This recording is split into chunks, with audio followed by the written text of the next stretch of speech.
When you need to know, we show you. Mommy! When you don't know what to do, we help you. When there's any sign of danger, we protect you. When there's something not right, we fight. I guess if I wouldn't have called Channel 10, I wouldn't have had no help at all. We're the station on your side. Breaking news, severe weather, the war on terror. Here at home, across the country, and around the world. You can rely on WAVY News 10. Catch a rebroadcast of WAVY News 10 at 6, weeknights at 7 on PAX 49. Hot dogs. Peanut. Can I get a bag of nuts, please? Coming right up.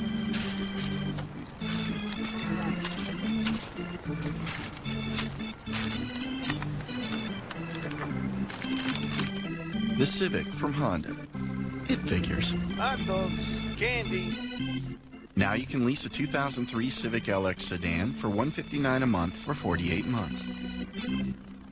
Closed captioning is brought to you by Verizon Communications. Working toward your very first home isn't easy. At Long & Foster, we work hard to help you get there. What are you working hard for? We've always lived out in the country. Oh, we spend a lot of time outside. It's just so peaceful and quiet. But, you know, all we got to do is throw some steaks on the fire. We got ourselves a party. You know, when you live in a small town, Walmart is definitely a way of life. And this time of year, we live in that garden department. Lawn furniture, grilling supplies. I love to be able to just get lots of flowers. And you just can't beat those prices. Somebody asked me, they said, how's it to live out there? And I said, it's like getting up on vacation every morning. Oh, you bet. It just doesn't get any better than this.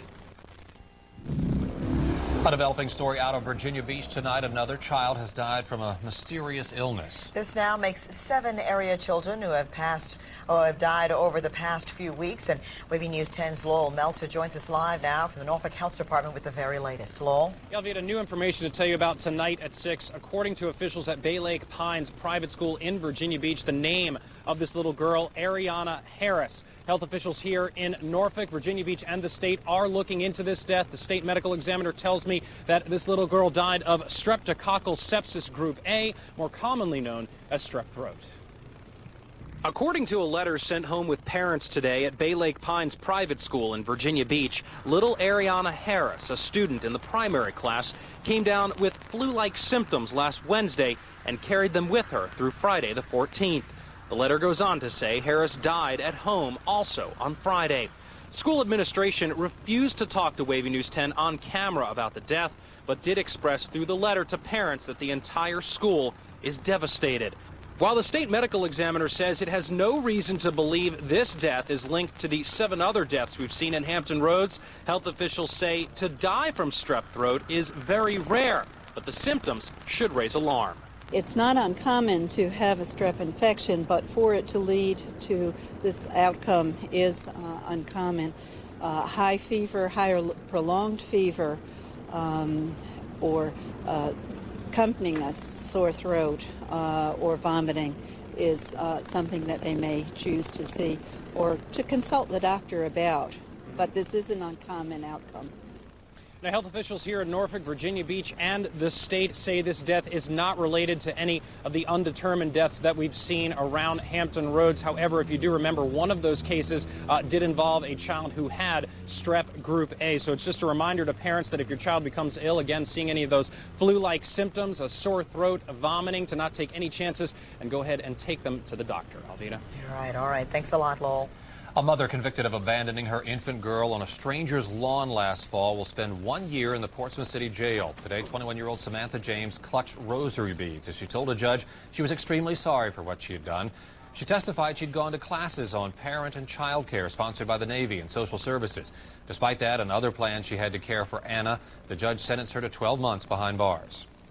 I've been preparing. I've got everything ready for her at home, crib and stroller, clothes, and formula. I've been looking for a child care provider for her. A Navy spokeswoman says the process is now underway to discharge James from the military. Her baby remains in the care of Social Services. A hearing will be held next week to determine who will get custody. After the break, we continue our team coverage as war with Iraq nears. Talking to military children. They know there's a possibility of war, and they're talking about it, but what can parents do to better prepare children? I'm Shannon Powell. That story is coming up next.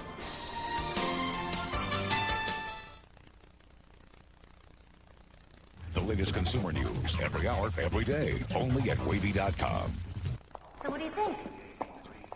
Oh, Bill's afraid of termites. So we had the entire home made of concrete.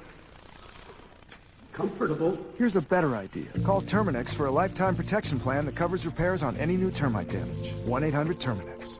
America's on the brink of war. Depend on News Radio WNIS 790 AM for the latest updates from Iraq and around the world. WNIS, world news on the hour and half hour 24/7. And perspectives from our award-winning talk show hosts. Tony McCreaney mornings, Neil Bortz and Rush Limbaugh middays, Sean Hannity and Bill O'Reilly afternoons, Michael Savage evenings. More adults in Hampton Roads listen to WNIS than any other radio station. News Radio WNIS 790 AM. Buick LeSabre outsells Grand Marquis for a lot of good reasons. Ranked best in initial quality, the best fuel economy, and LeSabre's the best seller with the highest model loyalty in its class. Through March 31st, Buick Quality rewards current GM owners with a total of $3,000 cash back on every new 2003. Why not the best? Move up to LeSabre. See your Hampton Roads Buick dealer today. Okay, people, pop quiz time. Jack, your customer asks you about losing signal if it rains or snows. Respond. I tell them there's nothing like a good book on a lousy day. Good. Nancy? Why do I have to sign a contract for a year? Commitment builds character. Excellent. Sid, what if they complain about all the hassles? Try digital cable. Get out. Questions about satellite dishes?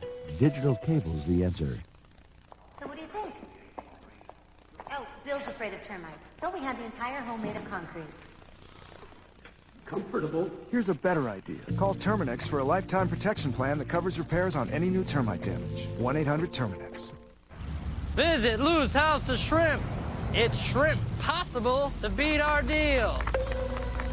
Or you could go to Golden Corral for the Shrimp Lovers Buffet. Friday and Saturday nights, there's 10 kinds of shrimp on the buffet. Buffalo shrimp, crispy butterfly shrimp, shrimp scampi, coconut shrimp, peel and eat shrimp, and more. Only $8.99.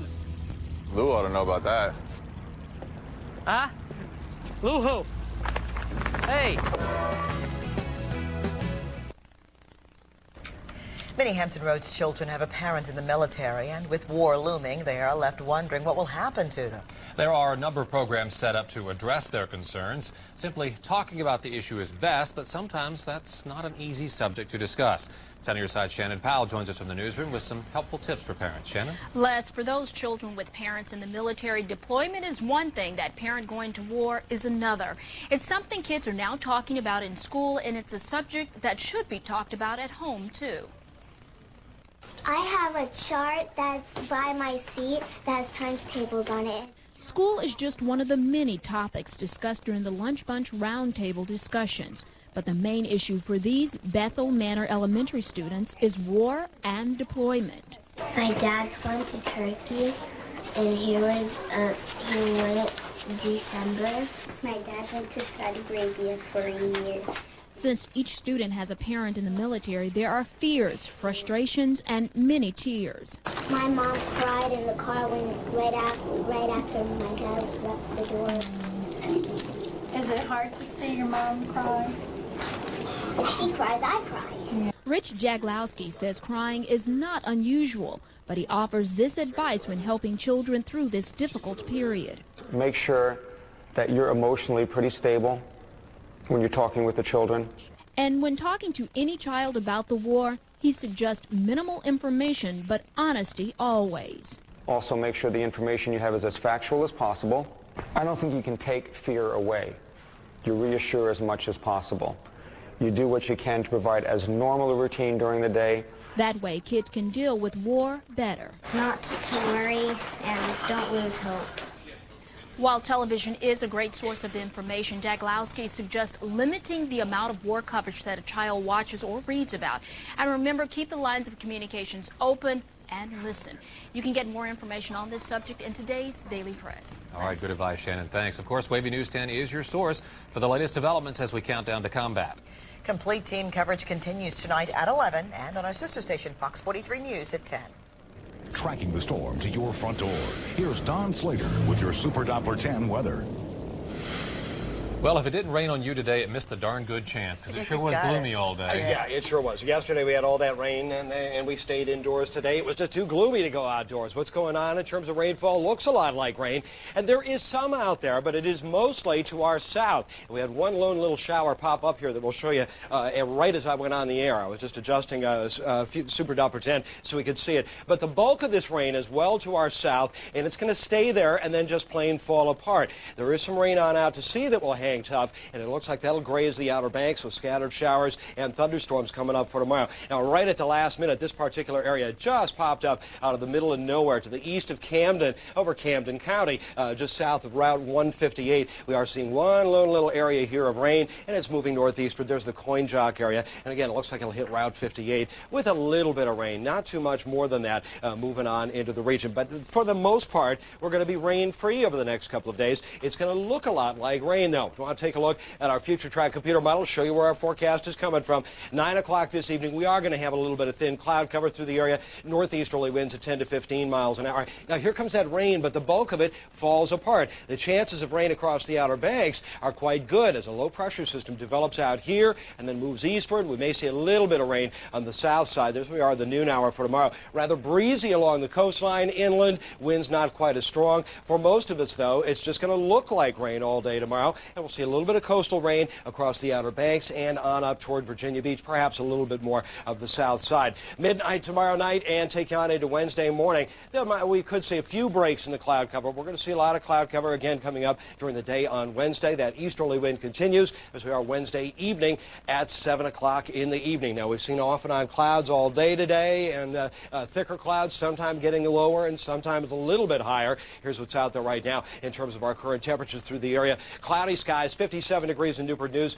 55 in Norfolk and Virginia Beach with 58 degrees. There's our low last night, and our high for the day tipped the scales at 61 degrees. And most of the area, again, live on our WeatherNet, low 60s through the area, and right now it's generally into the 50s. What do we expect overnight? Not a huge drop in temperatures, 48 to 55 for a low. A little bit cooler for tomorrow. We hit 60 today. It'll be between 52 and 58 coming up for tomorrow. There's tomorrow night, 42 to 48, and Wednesday, 48 to 52. That's definitely cooler for Wednesday. Overnight, though, not a big drop in temperatures. Few scattered showers here and here into the Hampton Roads area. Not much in the way of rain. Lows around 50 and a little bit cooler for points northward. Coming up for tomorrow, again, scattered coastal rain, and especially along the Outer Banks. Temperatures in the upper 50s for the most part. Mid to upper 50s into the Hampton Roads area. Upper 40s, low 50s for the Middle Peninsula, Northern Neck, and Eastern Shore. Slight chance of rain in coastal areas for tomorrow. Better shot at some rain coming up on Thursday and Friday. Most of our rainwater comes from evaporated water from the oceans. That happens to be true. Just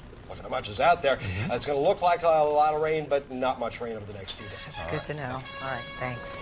Up next, another photo finish for NASCAR, this time in today's Busch race. And 2 area teams make it to the NCAA Women's Basketball Tournament. We'll hear from Old Dominion and Hampton straight ahead.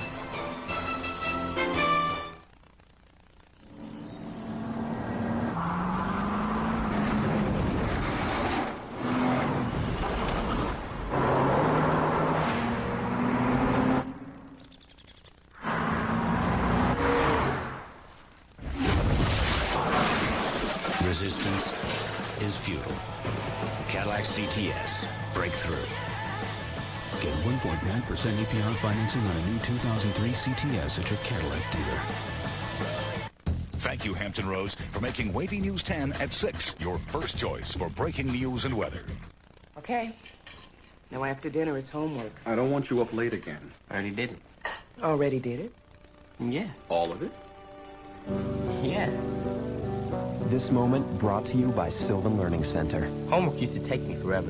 Then I got help from Sylvan. We call our approach the Sylvan Advantage. It's individual attention from highly trained and certified teachers, plus progress reports for you. If your child is struggling or not being challenged enough, call 1-800-EDUCATE. Sylvan. Learning feels good.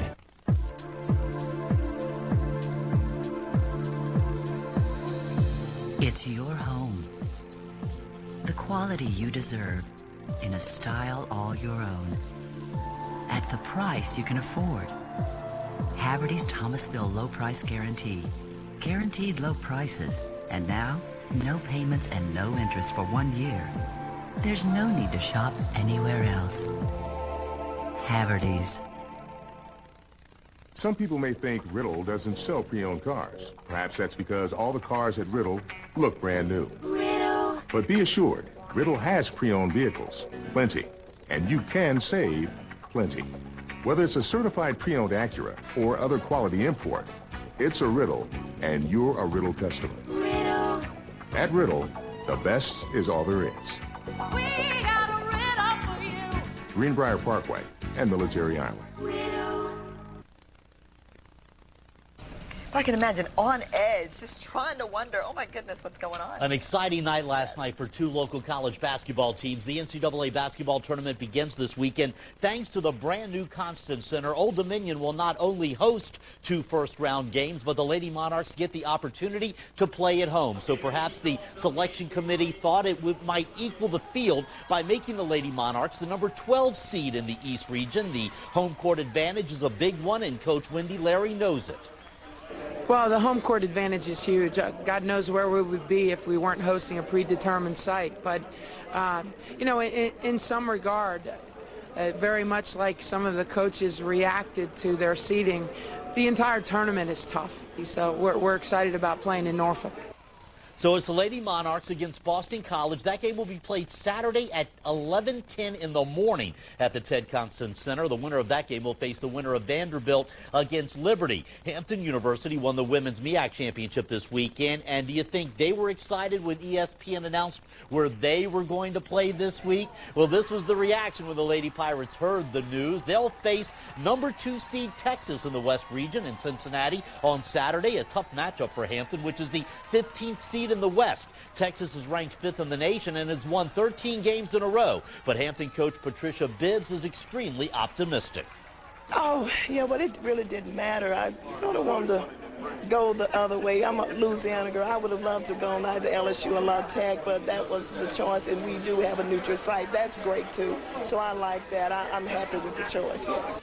Hampton against Texas Sunday at noon at the Lady Pirates Advance. They'll play the winner of Arkansas, Connecticut.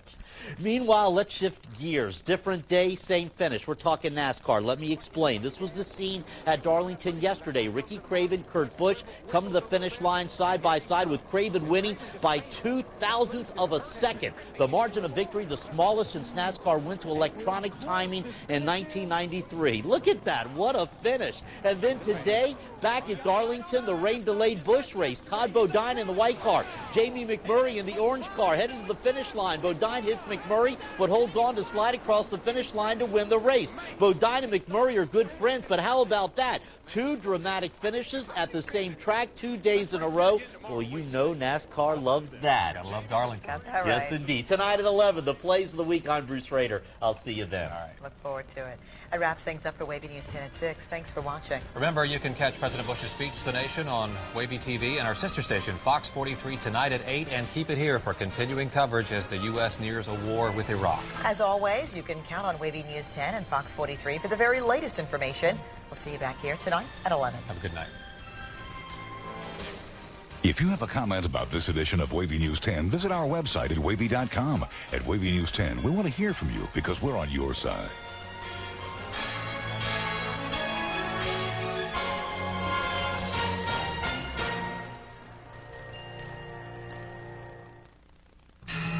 Countess Enactment? How much do they want to settle this one? At Tarrant Bank, you can expect a much more personalized approach to serving your financial needs.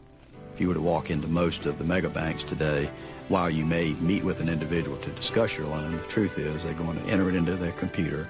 It's going into an automated system, and they're dealing with you on that basis. Our business bankers or private bankers here at Tarrant Bank are basically trained to make all of those judgments independently, and as a result, it gives them a strong vested interest in the members.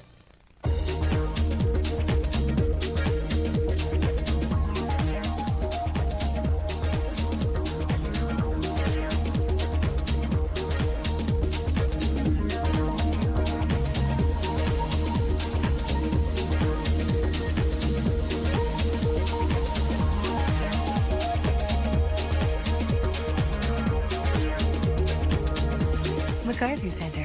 Find something special for spring. I was overweight and it was so embarrassing. Then I tried Hydroxycut, a new weight loss formula, and I lost 27 pounds in just 8 weeks. With new Hydroxycut, I lost 29 pounds in only 8 weeks. Lose weight with new ephedra-free Hydroxycut. New Hydroxycut really does work. Thanks, Hydroxycut. I feel like a new woman. New Hydroxycut is ephedra-free, available at retail stores everywhere, and for a limited time, 20% off exclusively at GNC. You're concerned about physical fitness, but how's your visual fitness? For healthy eyesight, more people than ever before are turning to Beach Eye Care for the visual fitness of all laser LASIK. My procedure was so easy. You're in and out.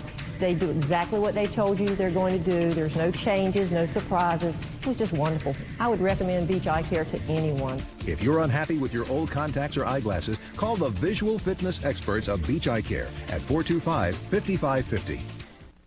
Whether you like to talk a little or talk a lot, you can save with the connection package from Cox Digital Telephone. Choose 60 or 200 minutes of Cox Long Distance each month. Then you'll pay a low 7 cents per minute anytime for in-state and state-to-state calls. Plus, you'll get 17 calling features, including voicemail. Call 224-1240 and ask about the Cox connection packages. Then talk a little or talk a lot and save with Cox Digital Telephone. For the last 105 years, we've worked hard to make Haynes the biggest furniture store in Virginia. After Wednesday, the Haynes you know will never be the same. To get ready, we have to make 25,000 pieces of furniture and 2,000 rugs go away forever. That's more than we've ever sold in a single day. To do it, we'll give it all to you for next to nothing, and we'll give you 90 days to pay for it with no interest. We'll never have this furniture again. We'll never have to do this to our prices again. If you've ever seen anything you want from Haynes, it's now or never. Wednesday. Wavy News 10 at 6, your first choice for news and weather. Verge of war. Diplomacy fails. The president will give an ultimatum to Saddam: get out of Iraq or face attack. Sabotage. U.S. officials believe Saddam may have begun flooding the desert with oil and could be preparing to blow up his oil wells. Early collapse. Why the U.S. believes most Iraqi troops will surrender right away, while others may unleash deadly chemical weapons. And the home front.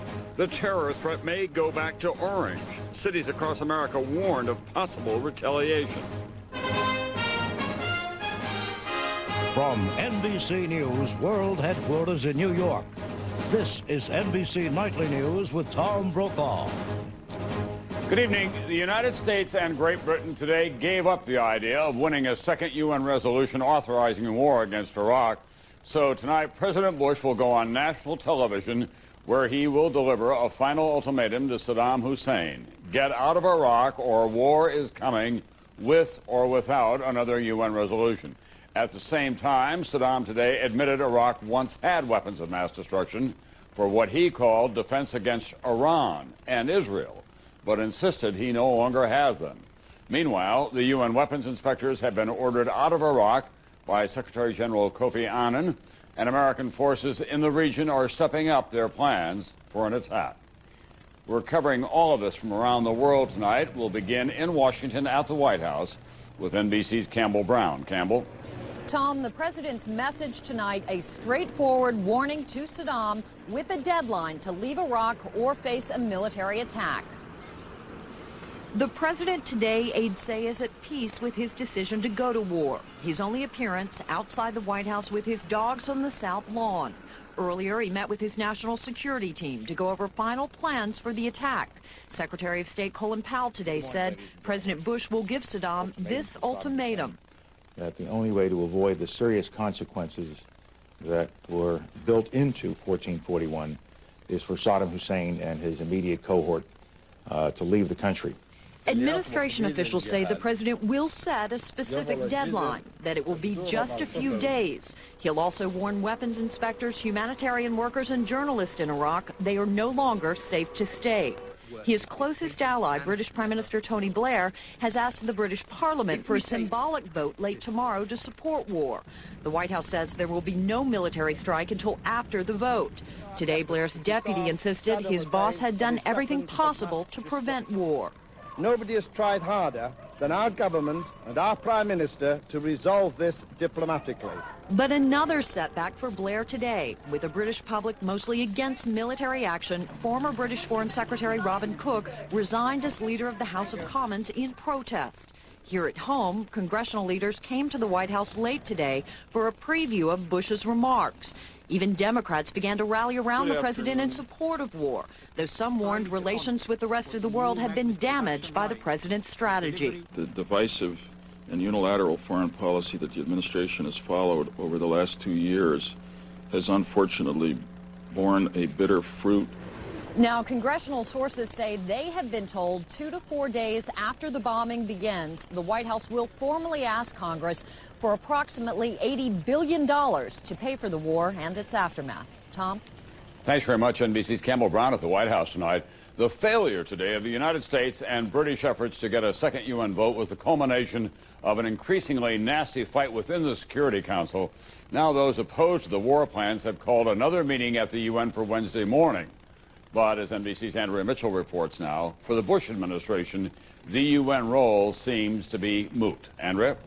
Tom, tonight the collapse of UN diplomacy has set off bitter recriminations between the U.S. and some of its closest allies. Closing the door on diplomacy today, the U.S. told the UN to get its staff out of Baghdad as soon as possible. Reluctantly, the UN ordered its people out over the next 2 days.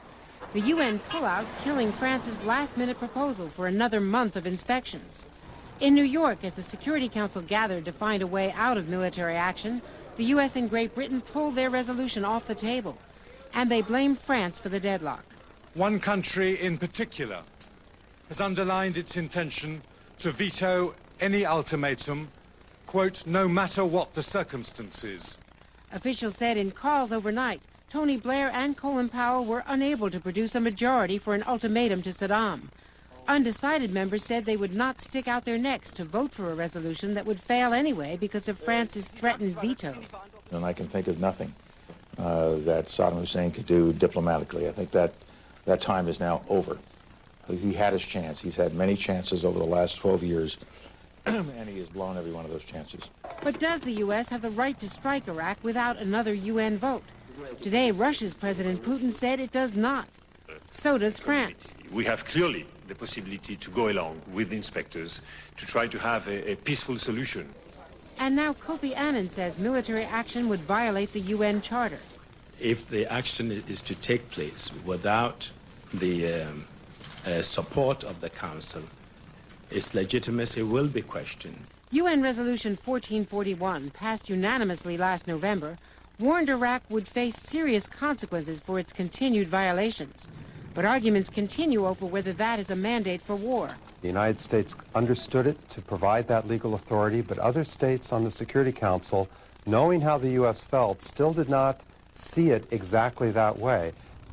But Colin Powell says that he told everyone who voted for that resolution that it could be a trigger for war. They just didn't think it would happen. Tom? Thanks very much, NBC's Andrea Mitchell tonight. In Iraq, ominous news signs that Saddam knows that war is imminent and that he may be using Iraq's most valuable resource, oil, as a weapon. More on that tonight from NBC's Jim Miklaszewski, who's at the Pentagon. Jim? Tom, U.S. officials tell NBC News tonight that Saddam Hussein may have already started to sabotage his oil fields. According to U.S. sources, it appears the Iraqis have purposely opened the valves on oil pipelines in the south, spilling oil onto the desert. It's at the Ramallah oil fields in southern Iraq, where U.S. spy satellites have detected a mile-long oil slick in the desert. During the Gulf War, retreating Iraqi troops set Kuwaiti oil fields ablaze. U.S. officials fear flooding the desert at Ramallah is no accident and may be the first step towards sabotaging Iraqi oil fields. Once conflict begins, and it's clear he's going down, I think it's quite possible he could even set Iraqi oil fields afire. If I can't have them, nobody will. The U.S. war plan calls for American troops to secure the oil fields. If sabotage has begun, experts believe U.S. troops may be forced to act quickly. This is not good. We're going to have to do something about it. U.S. officials also report more than 100 trenches have been dug and filled with oil in civilian areas throughout Iraq. U.S. satellites detected a test burn at a trench near a school, throwing up a black curtain of smoke. More signs Saddam's preparing for war. In the past 24 hours, Iraqi troops have stepped up their movements. U.S. officials say 5 out of 6 Republican Guard divisions have now dispersed from their garrisons, making them harder to target from the air. Potentially good news for U.S. forces. Tomorrow, Turkey will reconsider permitting U.S. troops to deploy there. Too late for any ground war, but the U.S. wants to use Turkish airspace to launch air strikes against Iraq.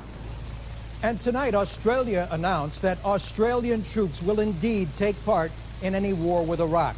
In addition, U.S. officials report that increasing numbers of Iraqis are starting to flee the country, some with truckloads of personal belongings and some with close ties to Saddam Hussein's regime. Tom? Thanks very much, NBC's Jim Miklaszewski at the Pentagon tonight. On the ground in Kuwait, it is already early Tuesday morning, and American forces are gearing up and in some cases moving up, preparing for the invasion that now seems to be all but inevitable. NBC's Dana Lewis tonight with the 101st Airborne. Know that you're ready. Are you ready?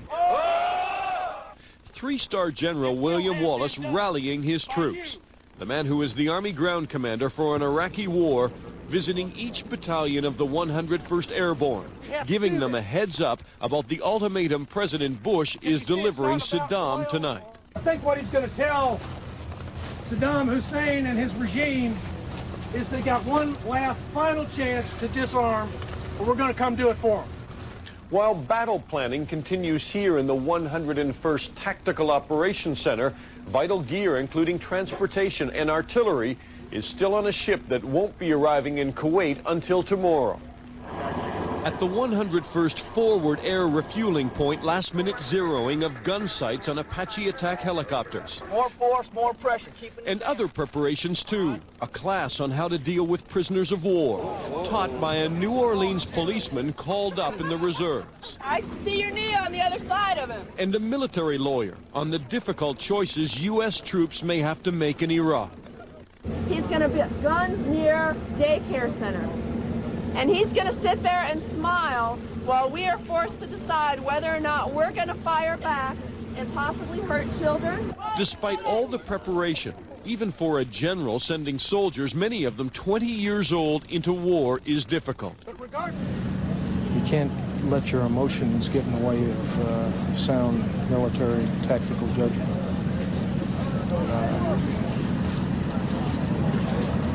But it makes you swallow hard every once in a while. It sure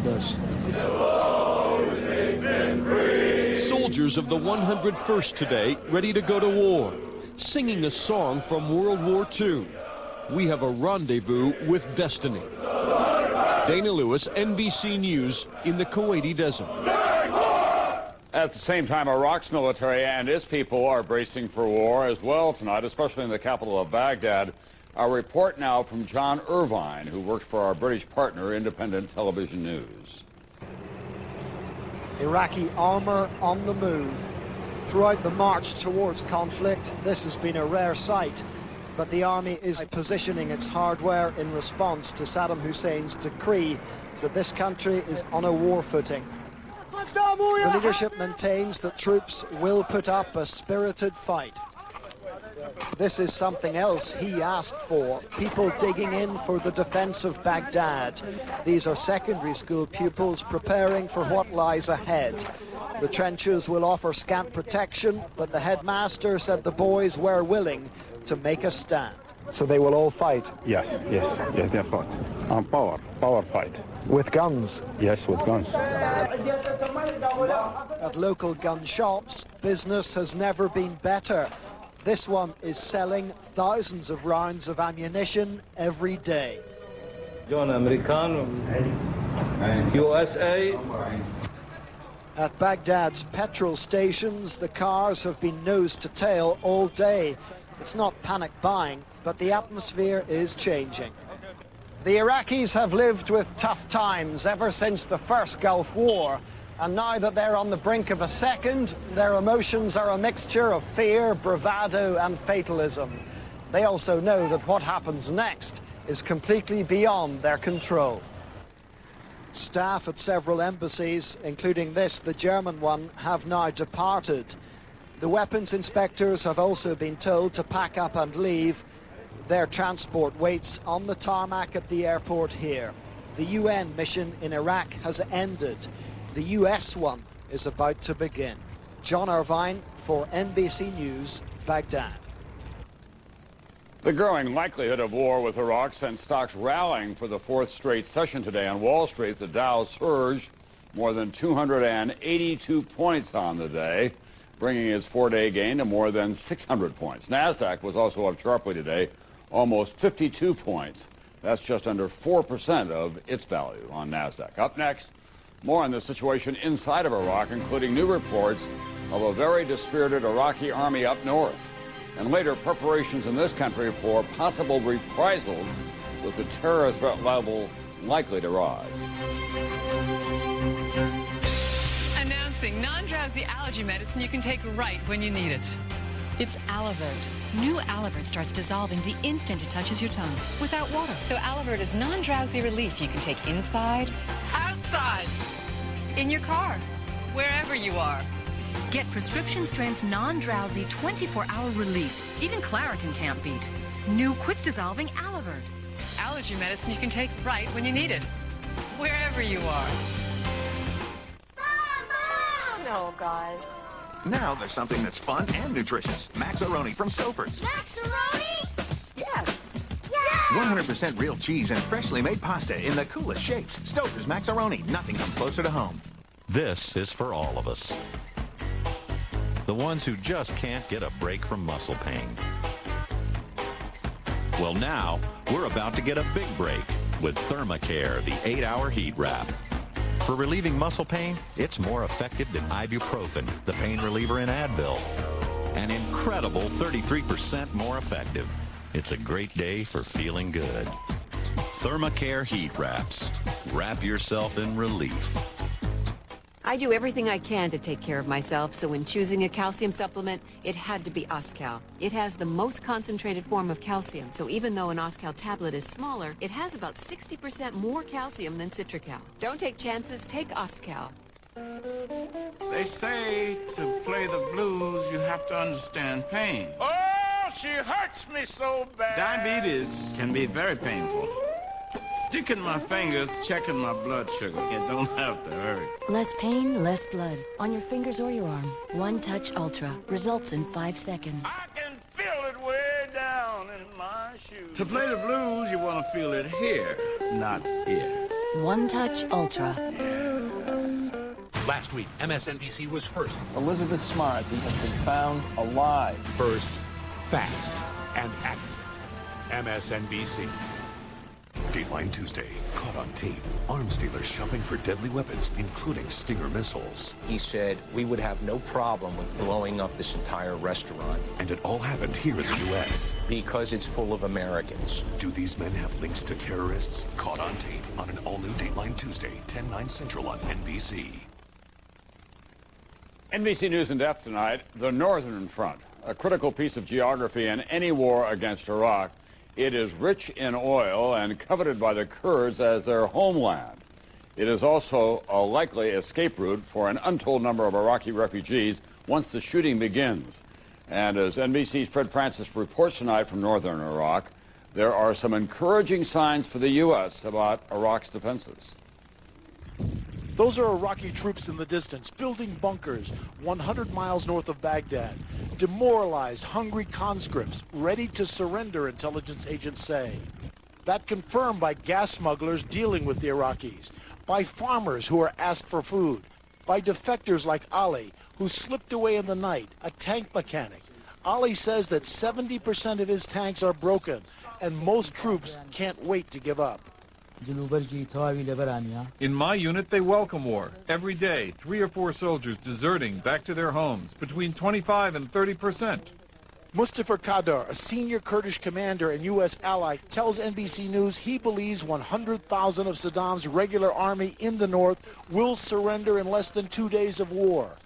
U.S. sources here say Iraqi troops would be quitting now but fear torture. Ali showed what happened when he was caught after deserting during the Gulf War.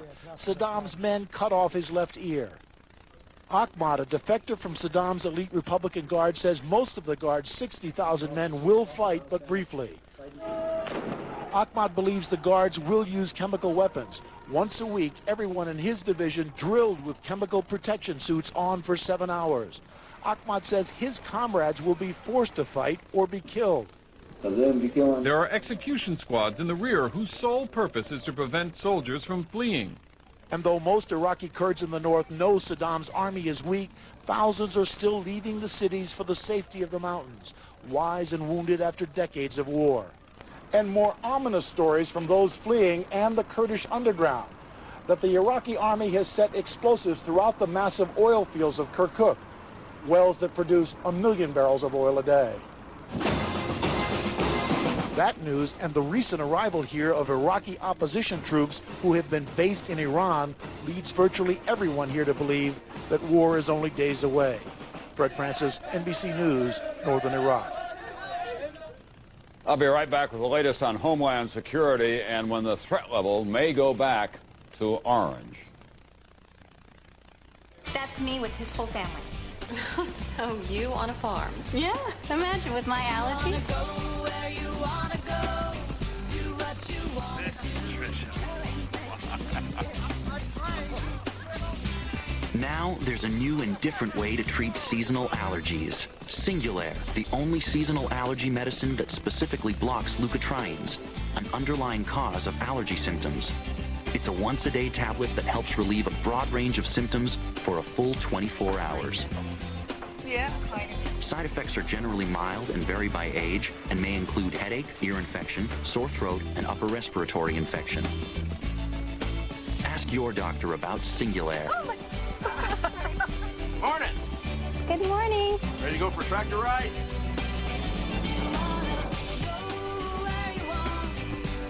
You know, I think I did just fine. Singulair, a different way to treat seasonal allergies. When I wear black, even a little dandruff shows. My old dandruff shampoo just wasn't cutting it. So I switched to Selsun Blue Moisturizing Shampoo. Doctor recommended for flakes and itch with aloe and moisturizers for healthier hair and scalp. Never wear black without the blue. Selsun Blue. Do you know about the purple pill called Nexium? I know. I know. You should know about it too. Talk to your doctor about whether Nexium is right for you. Find out about the purple pill called Nexium.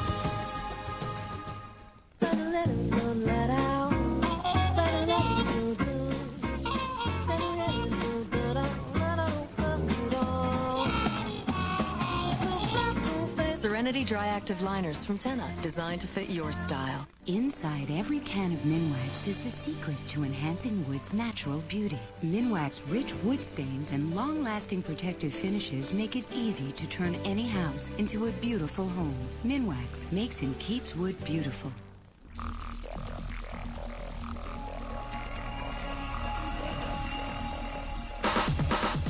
In the future, everyone's glasses will automatically adjust to changing light and block out harmful UV rays that can damage the eyes.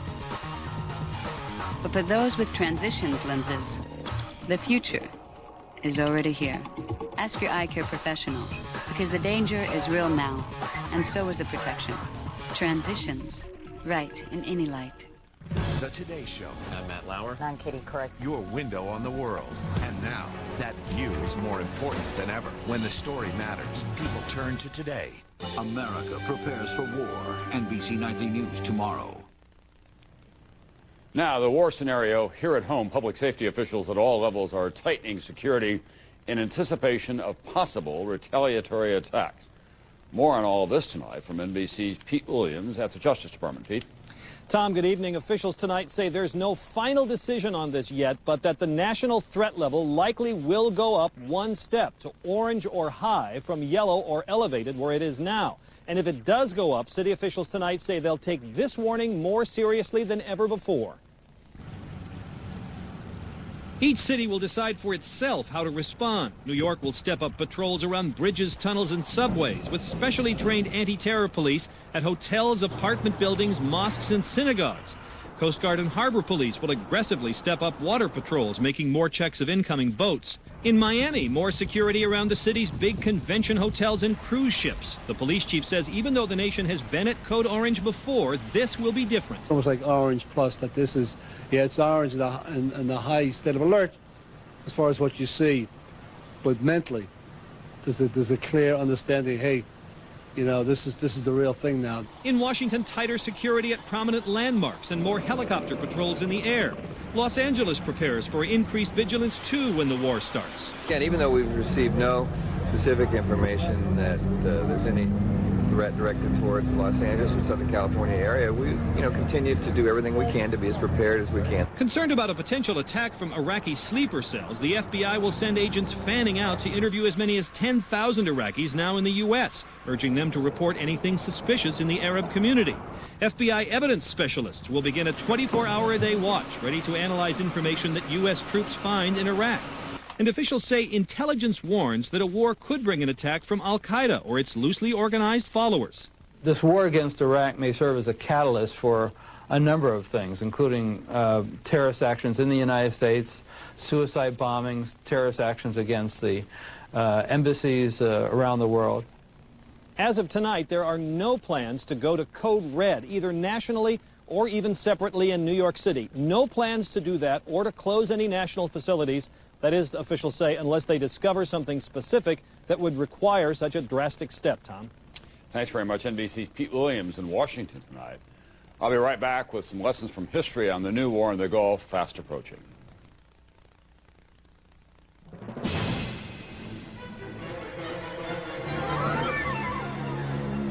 Every year, Americans overpay nearly $1 billion in taxes.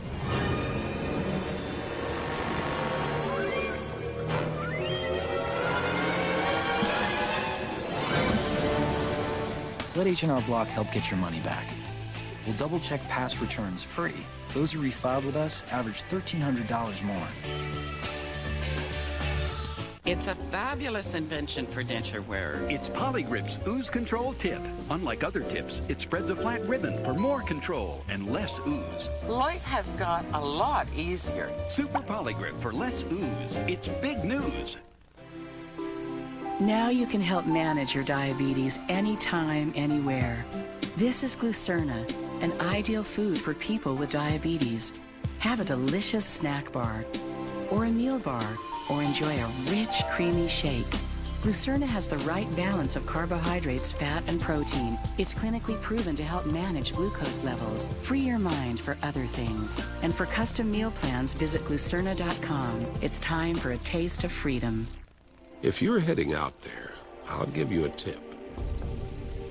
It's wild and it's far, and you're in for a trip. For just when you think it couldn't get rougher, the path goes crooked and the going gets tougher. But once you've traveled this far off the track,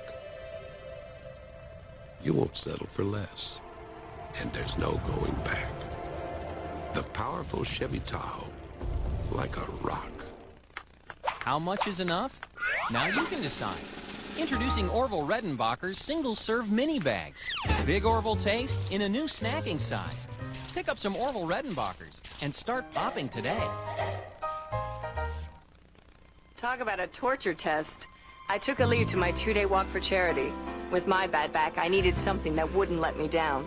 Well, Aleve kept me going all day. My heart went out to some of the other women. Are you okay? They took something else. A few hours later, they were hurting again, ready to quit. I gave them my Aleve, and they had a fighting chance. Aleve can stop pain all day with just 2 pills. It would take 8 Tylenol to do that. Hey, Aleve! By the end of the walk, people were calling me, Hey, Aleve, like it was my name. So thanks, Aleve. MSNBC tonight. Right after the president's speech, Chris and the Hardball panel break down the White House timetable for war. Hardball with Chris Matthews. Tonight, only on MSNBC. 27 years ago, she picked the wrong door. This Tuesday, she gets another chance. You're not going to do this to me again. Yes, I am. Let's make a deal. NBC Tuesday at 8, 7 Central. So now the time appears to be rapidly approaching when the first bombs will be dropped, the first shots fired, and the invasion begins. We've been here before.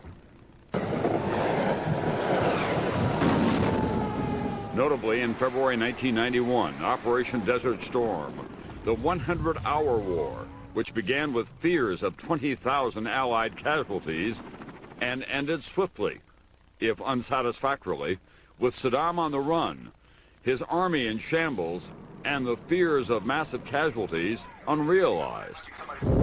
Afterward, Another President Bush told the nation that Saddam walks amidst ruin. Iraq's army is defeated. Our military objectives are met. His war machine is crushed. His ability to threaten mass destruction is itself destroyed. That's what another president told the nation 12 years ago. Now, another President Bush and another war against Saddam under radically different circumstances. No broad coalition, and this time it is all the way to Baghdad and an occupation for an unforeseeable amount of time for those against and for the war. It may be for different reasons, but they share anxieties tonight brought on by the forthcoming violence of combat. The unforeseen developments, not only there, but also in the United Nations and the old alliances, and the consequences for security of Americans here at home and elsewhere. Those for and against the war know the first rule of war, that the outcome rarely goes exactly as planned. I'll be back with more of this eventful day and this special extended edition of NBC Nightly News. Nightly News is a presentation of NBC News. More Americans watch NBC News than any other news organization in the world. To be an American Idol, you have to be 16 years old. NBC asks, why wait? You're gonna love me. We're searching for America's most talented kid. The search for America's most talented kid begins NBC Friday, 8/7 Central. Do you think it's a coincidence that Nissan put incredibly powerful engines in the Maxima, Pathfinder, supercharged Xterra and Frontier, and the Sentra as well? A powerful coincidence or just a nasty habit? Now, during the Getting Gear sales event, get 0.9 financing and up to $1,000 cash back on most new Nissans. Powerful. WAVY News 10 at 6, your first choice for news and weather.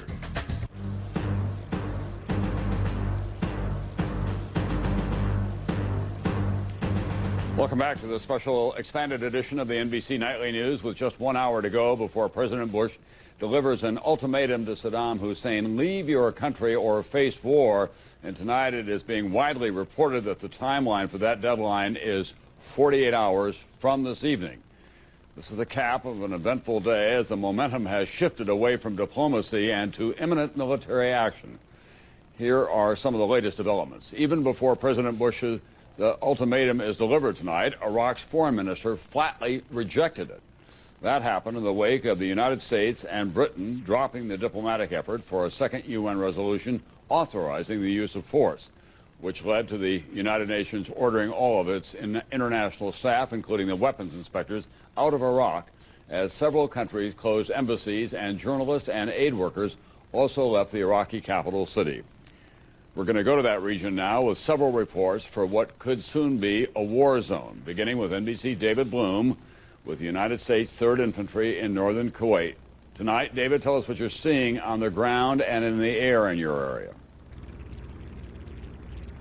Well, Tom, for the first time today, we saw the A-10 Thunderbolt, better known as the Warthog, which is the Air Force plane used in close air supports of ground troops. It's got a Gatling gun, it's got missiles which can be used against Iraqi artillery, Iraqi tanks, and other ground forces, and can loiter over the battlefield for hours. In addition, the number of sorties from the F-15 and F-16 fighter planes have greatly increased in the last 24 hours. We've seen a lot more of the Apache attack helicopters as well. Finally, Tom, we've seen the Bradleys, which are the infantry vehicles, the armored personnel carriers, and the tanks, about 250 in this heavily armored division, up at the Udari range, test firing their weapons today, just to make sure that their munitions are all in working order. Tom? Tell us about the tone of the morale of the troops tonight, David. Well, Tom, their spirits are up. I mean, keep in mind that this division, elements of it, have been in Kuwait longer than any other American forces, 6 months. And as we've said repeatedly, most of them think that the only way home is through Baghdad. Most of these guys are young men, kids in their late teens, early 20s. Certainly the frontline soldiers are, but they seem geared up for the prospects of going to war. as much as naive sometimes young men can be. Their commander's going to give them a rah-rah speech in the morning, which is just a few hours away. In addition, Tom, I should tell you that there are concerns for these troops. We're getting reports from U.S. military officials about intelligence picking up Iraqi artillery moving to the south, masking their whereabouts at oil pipelines, pumping stations, other oil infrastructure. And despite Saddam Hussein's denial today that he still possesses any weapons of mass destruction, they're also receiving reports about chemical munitions being moved to the south. Tom? Thanks very much. NBC's David Bloom with the 3rd Infantry tonight in northern Kuwait. A lot of the first boots on the ground in this war will belong to U.S. Special Operation Forces. Tonight, 3 more NBC correspondents with U.S. troops, 2 with the Marines. But first, in an exclusive report, NBC's Brian Williams in the Kuwaiti desert near the Iraqi border, inside the secret site of this war with the men of Special Ops. Look closely at the center of your screen. These are U.S. Air Force helicopters taking off. Once aloft, they'll turn off their running lights. They'll land in the dark to insert U.S. Special Operations troops on the ground. They can get around fast, and they can be very surgical in what they do. And obviously, they can go in, leave a small footprint, kind of go in quietly, do what you need to do, and then get out. These are no longer training runs. It's the real thing. Part of the war that's been slowly rolling out, now picking up speed in a big way. Hands go. These are the men of U.S. Special Operations, and they have never let a camera record these missions until now. They're not like normal soldiers. They're trained under intense conditions. They don't go on normal missions. They live at an airbase here in the Persian Gulf, and this is their ride. It dates back to Vietnam, but the Air Force hasn't come up with a better aircraft than this one to drop in, drop off soldiers and vehicles, and get out, and if need be, fire back. This is your good old American 50 cal. You don't get these at Home Depot. The Vietnam era nickname for this gun was the Saw, merely because it could cut stuff in half. Oh yeah, you can cut a tree in half with a 50 cal. But we also have miniguns too that fire 4,000 rounds a minute. The American Special Operations soldiers who will cross the Iraqi border just behind us, and those who already have, say they will value one thing overall, and that's perseverance. And to get them there, this is the first look at how the top-flight U.S. Navy SEAL teams will travel. Equal parts Steve McQueen and sheer ingenuity. Officially, they're called Desert Patrol Vehicles, or DPVs. On the ground, they are fast, light, and stealthy, like the men they carry. There are 250,000 troops all over this area, on land and sea, waiting for the order to go. But for those who fight the secret war, it's already underway. Brian Williams, NBC News, in the Kuwaiti desert. This is Chip Reed in northern Kuwait with the 1st Division, 5th Regiment of the U.S. Marines. Get down! After a push north this weekend, they are now less than 30 miles from the Iraq border. With many here now believing war is imminent, they are fine-tuning their weapons and today mapping out battlefield plans with rocks and sand, key objectives marked by bottles of Tabasco sauce. If the order to move into Iraq does come, most of the Marines, thousands of them, will be transported in vehicles like this, armored assault vehicles. They will confront the enemy head-on. But the Marines also have the capability to use these if they need to insert a smaller force of Marines deep into Iraqi territory behind enemy lines. Today, a helicopter assault team worked on final plans for a surgical strike. If this had been the real thing, they would have crossed into Iraq in minutes. But it is only a drill, and they return to camp in a cloud of Kuwaiti dust. One man can make a difference. Back on the ground, commanders were preparing the troops psychologically for what may lie ahead. Most here have never seen war. Many are teenagers. It's normal to feel a lot of uncertainty in what we're about ready to do. But whatever uncertainty there may be on the inside, it seems to evaporate in the hot desert air. Chip Reed, NBC News, Northern Kuwait. This is Kerry Sanders with the 2nd Battalion, 8th Marines, nicknamed America's Battalion. It could be yet another sign war is not far off. U.S. Marines are now cracking the seals on bags that contain their protection suits. Right here say the Marine lives right here. Until now, the nuclear, biological, and chemical suits, or NBC suits as they're called, have remained in airtight bags because once opened, the clock begins ticking. Once exposed, the protective lining is good for only 120 days. I don't think mine fits. When a war starts, it's likely ground troops will wear these suits as they cross into Iraq. But there is a problem. It's getting hotter here in the desert. Most days are in the mid-80s now. How troops will maintain stamina inside the suits is a growing concern. If you're at MOP level 4, which is full kit, mask, gloves, everything, it's very difficult to fight. It's hard to communicate on radios. It's hard to fire your weapon. As we move into the spring and the summer, it gets brutally hot here, as you well know. And inside those NBC suits, you can really cook. While there is constant attention to the chemical and biological threat, veterans of combat say what still scares them the most, a single sniper in an urban setting. Kerry Sanders, NBC News, Northern Kuwait.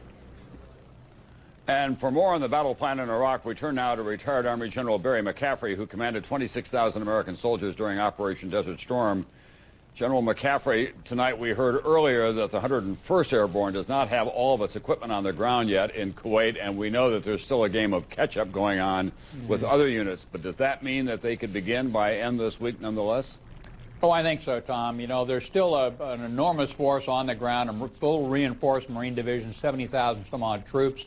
The Brits are there in full strength. 3rd Infantry Division's there totally full up.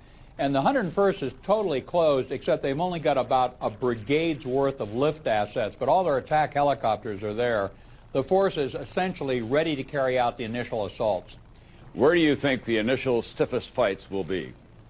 Well, I think in the south, they're not going to put up much resistance. The poor Iraqi regular army is going to get bombed and is going to walk on them. I think there'll be a big push to get up toward Baghdad early. There'll be some resistance on that road. There are 3 tank divisions of the Republican Guard about 30 kilometers outside of Baghdad, so that's where the first serious fighting will probably take place.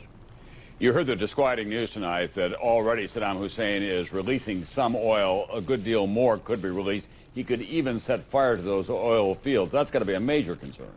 I think it's an environmental disaster, and it's a huge blow to the Iraqi people's, economic future. But on the other hand, in terms of actually stopping the 101st Airborne from overflying their defenses or slowing down the 3rd Infantry Division on those super highways going up toward Baghdad, nonsense. It won't have any impact on our forward momentum. It's a long way from southern Iraq all the way to Baghdad. The Marines are going to be moving into Basra, which is in the south, and then have to go overland all the way to Baghdad. What's your best guess on how long it will take them to reach the gates of the capital city? Yeah, hard to say. Depends on whether the Iraqis put up a good covering force fight in the approaches, whether they use chemical weapons. Tom, I'd be astonished if the 3rd Infantry Division reinforced isn't in the outskirts of Baghdad in 3 to 5 days. All right, thanks very much, General Barry McCaffrey, tonight, with closing with a very optimistic look at the battle plan that could unfold. We'll wait to see when that begins, of course, and then we'll wait to see how it does unfold. For a detailed look at where the American troops are stationed in the Persian Gulf, and for the very latest on the showdown with Iraq, you can log on to our website, which is msnbc.com. And a tragic story tonight from Israel. A mother and her 2 teenage sons suffocated in a sealed room they were using as a bedroom, afraid that Iraq could fire missiles with chemical warheads at Israel if the United States attacks Iraq. Tonight, although the Israeli government says that risk is low, it is warning citizens to be prepared. NBC's Martin Fletcher is in Tel Aviv tonight with more on all of this. Martin? Tom, the Israeli army today called up more reserves for its home front defense and anti-aircraft units, and Israel said it's completed preparations for any attack from Iraq. Israelis rushed to stores tonight for last-minute buying of emergency supplies after the army told them to make sure they're ready for war. First aid kits. How much is it? Mom, to buy a small one or a big one? But the Army Chief of Staff also told Israelis Iraq does not have Scud missiles within range of Israel, and there's only a tiny chance Israel will be attacked. If Saddam should be foolish enough to try to attack Israel, he will have to learn a very, very hard lesson as a result of that.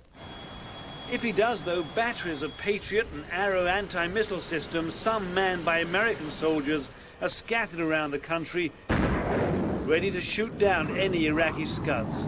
And in case that doesn't work, months of drills for everything from chemical attack, biological war, conventional bombs, to terrorist attacks. Israel says it's ready for anything. In drills, in school bomb shelters, teachers hand out name tags. An extra layer of clothing, so deadly chemicals will take longer to reach the skin. And always gas masks. But so far, the government has not told Israelis to seal rooms against gas attacks. The danger isn't that immediate yet. If there are serious Israeli casualties, Israel's Prime Minister Ariel Sharon warned Israel is, quote, ready and prepared to defend itself. In the last Gulf War, when Iraq fired 39 Scuds at Israel, America pressed Israel not to hit back, and it didn't. Many here believe that was a mistake, and Israel does not want to do that again. Tom? Thanks very much, NBC's Martin Fletcher tonight in Israel. Next, the French connection with Saddam Hussein. Target Iraq as America. Hey, Rick, is that you? Jim? Hey! Looks like you're on your way to work. Yeah, Subway. The one right up at the next stop? That's the one. Hey, anything new at Subway? Well, it's funny you should ask, because right now, Subway has 5 fresh-made Subway Selects, like the delicious sweet onion chicken teriyaki, tender chicken teriyaki topped with the tangy sweet onion sauce, all on fresh-baked bread. We're getting good at this. Subway, eat fresh!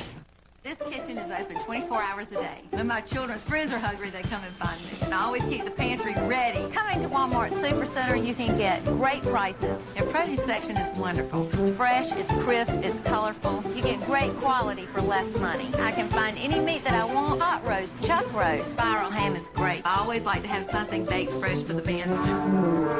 I can get everything I need at my Supercenter. We all need to watch our pennies, and Walmart does that. This is where it all happens. Year after year, millions of people choose one company, time and time again. And that company is Ford, with more repeat buyers than any other make, including Honda, Toyota, and Chevy. Now we're making it easier than ever to drive the ones you love. Get up to $2,500 cash back or 0% financing on every Explorer and Expedition. 0% saves you up to $111 per month, up to $5,300 in total savings. Visit your neighborhood Ford store today and discover what millions already know. Yep. I need your help. Basic is an electrically charged thriller. Travolta's at his best, and Samuel L. Jackson is outstanding. Well. What have we got here? Basic. Rated R. In theaters everywhere, March 28th. Introducing Arby's new Italian beef from provolone. Oven-roasted beef marinated in Italian seasonings. Real Italian, real good. What are you eating today? Countess enactment. How much do they want to settle this one? The history between Saddam Hussein and the West is not exactly a black and white issue. During the presidency of Ronald Reagan, the United States reached out to Saddam as a buffer against Iran.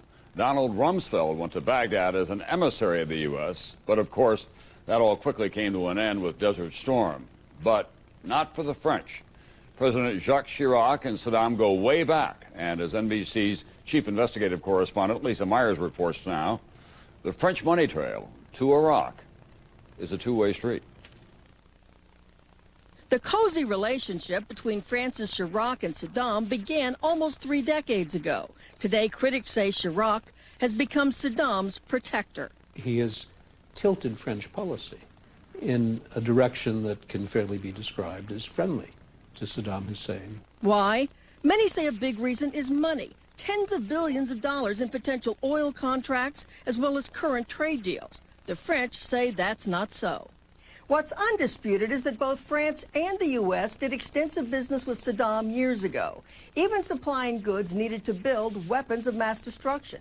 Critics say what sets France apart now is that it continues to make money selling Iraq goods that could be used to build weapons. An arms control expert says many sales were dangerous. But France's view is, we'll take the risk and we'll sell it because we figure that if the Iraqis make a bomb or make a biological weapon or a chemical weapon, it's not going to be aimed at us. In January, a French contract for refrigerated trucks, even though trucks allegedly were transformed into mobile biological weapons labs in the past. In February, a French company proposed selling a powerful pesticide, which experts say can be used for chemical weapons. Most pesticides can be used against not just six-legged creatures, but also two-legged creatures. Then there was this contract to sell certain spare parts, and one just last week for electronic equipment, both so sensitive they've been blocked for now by UN weapons inspectors. These deals go through what's called the Oil for Food program, and all the financing is handled through a French bank, Banque Nationale de Paris. Who picked that bank? Experts say Saddam Hussein. By having a French bank manage the Oil for Food program, that gives Saddam added leverage to influence French policy. And experts say the French bank gets a windfall of hundreds of millions of dollars. Tonight, the French declined to be interviewed, but officials have said trade with Iraq is a tiny part of their economy. They vehemently deny that money influenced the country's opposition to war. Lisa Myers, NBC News, Washington. I'll be right back with some of the day's other news, including the latest from public health officials on the deadly outbreak of a respiratory infection.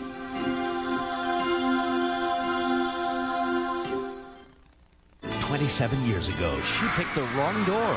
This Tuesday on... Now, don't get nervous, but it may take Mom a little while to, warm up to you. Mom. Honey. Mom, I would like you to meet my girlfriend, Great skirt. Thanks. TJ Maxx, $17. Really? Yeah, got these sandals there too. I just got a lamp there for a steal. You want to see? Yeah. Everything for spring at savings worth talking about. TJ Maxx. You should go. I want a new truck. One that does what it should. Want a new truck? Now get $2,000 cash back on every 2003 Chevy truck. Plus, GM owners get 1,000 GM loyalty cash for a total of $3,000 cash back.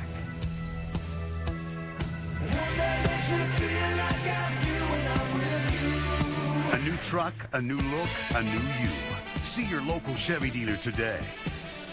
You've seen the newspaper. Priority Chevrolet and Priority Toyota have serious excess inventory and must liquidate 600 cars and trucks. Inventory includes nearly 1,600 vehicles, saving as high as $10,000. 0% financing available on most models. Hundreds are expected to be sold below factory invoice. Priority Chevrolet and Priority Toyota are open till midnight, 7 days a week throughout March. The inventory liquidation at Priority Chevrolet and Toyota. Bad news for us, good news for you. Did you find the corkscrew? Got it. You have the glasses? Got him. A home of your own is more than just a place to live. At Long & Foster, we understand that. We work hard for our agents, so our agents can work harder for you. What are you working harder for? Independent investigators will look into how the police in that city handled the Elizabeth Smart kidnapping case, centered on whether authorities spent too much time focusing on the wrong suspect.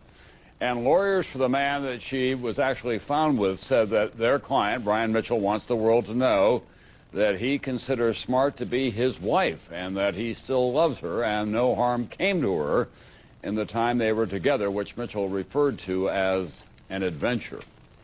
Now to that mystery illness that has stumped doctors around the world. It's a respiratory sickness that quickly turns into a deadly pneumonia.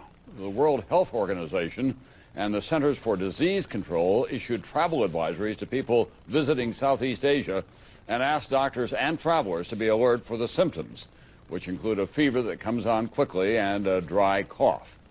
Here's NBC's chief science correspondent Robert Bazell with more. In Hong Kong and several Asian countries today, officials discovering new cases of the deadly illness. Its main symptoms, high fever and pneumonia that can last for many weeks. And today there is new evidence of spread around the globe. Cases now in Vancouver, Toronto, London, Frankfurt, and Geneva. All of them traced back to travelers from Asia or people who came in contact with them. In the U.S., officials say they are investigating 14 possible cases. It will not be surprising to us if we identify cases in the United States, but we have not identified cases here yet. One of the frightening aspects of the disease, how easily it can spread to medical staff. Hospital workers are at great risk of this disease, and these, as you know, are the pillar of our healthcare systems. So they must be warned about this disease and suspect anything that could be it. So far, sophisticated lab tests have failed to find the cause. We are not suspicious that this is a common organism, or we would have found it by now. At U.S. airports today, all travelers who have been to Hong Kong, parts of China, or Vietnam are getting cards advising them to contact a doctor if they get fever or respiratory problems within 7 days. And until the medical detectives discover what is causing the outbreak, they can offer no specific recommendations for treatment or prevention. Robert Bazell, NBC News, New York. I'll be right back. A home front divided.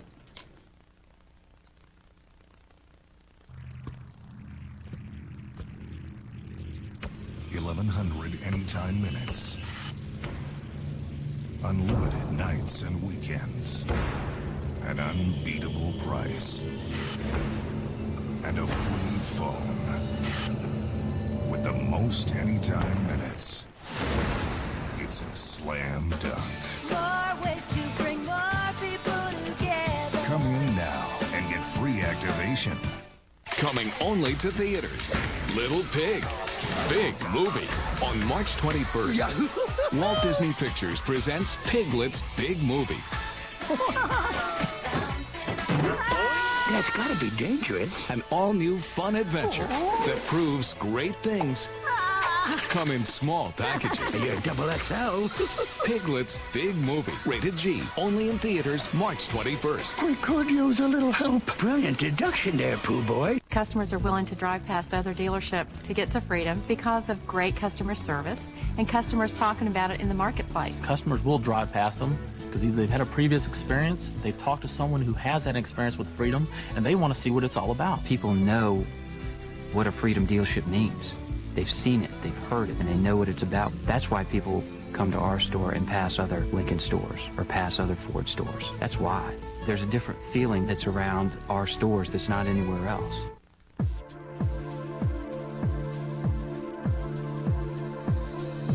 It's your home. The quality you deserve in a style all your own. At the price you can afford. Haverty's low price guarantee. Guaranteed low prices. And now, no payments and no interest for 1 year. There's no need to shop anywhere else. Haverty's.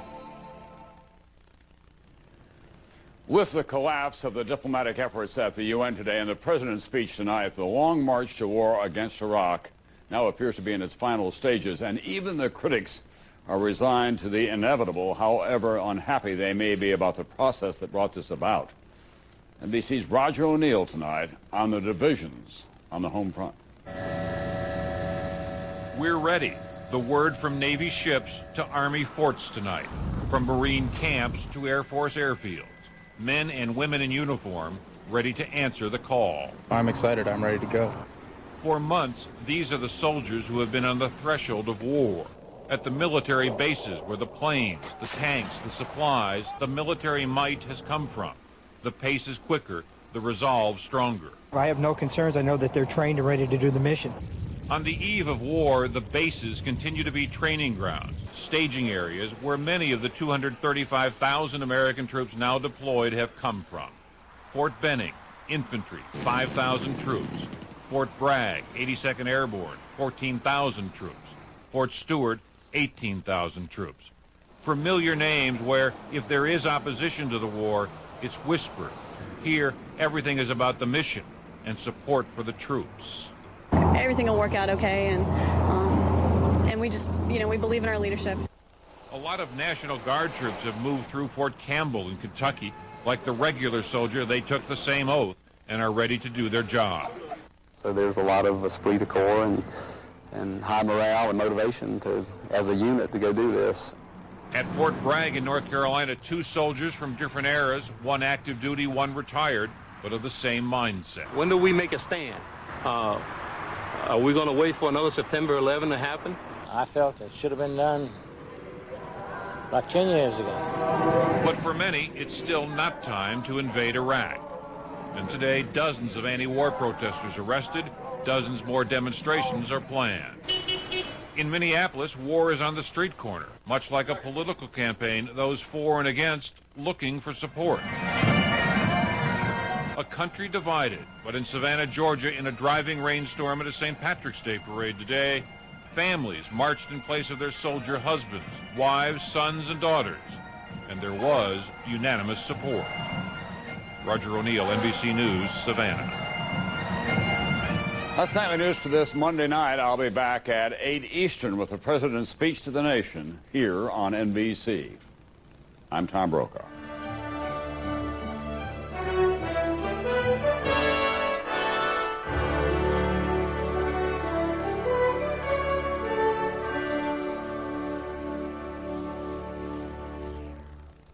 Dateline Tuesday, caught on tape.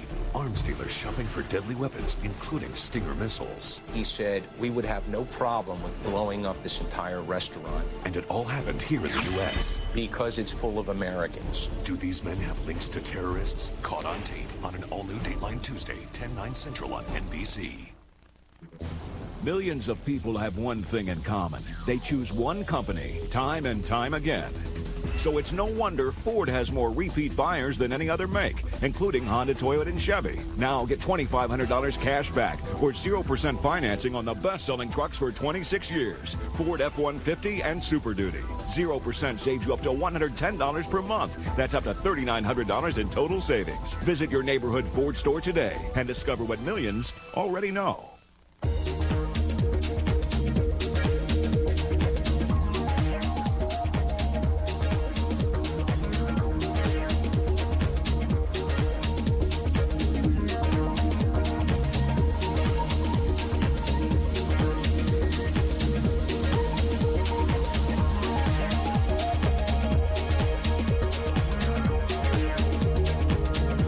MacArthur Center.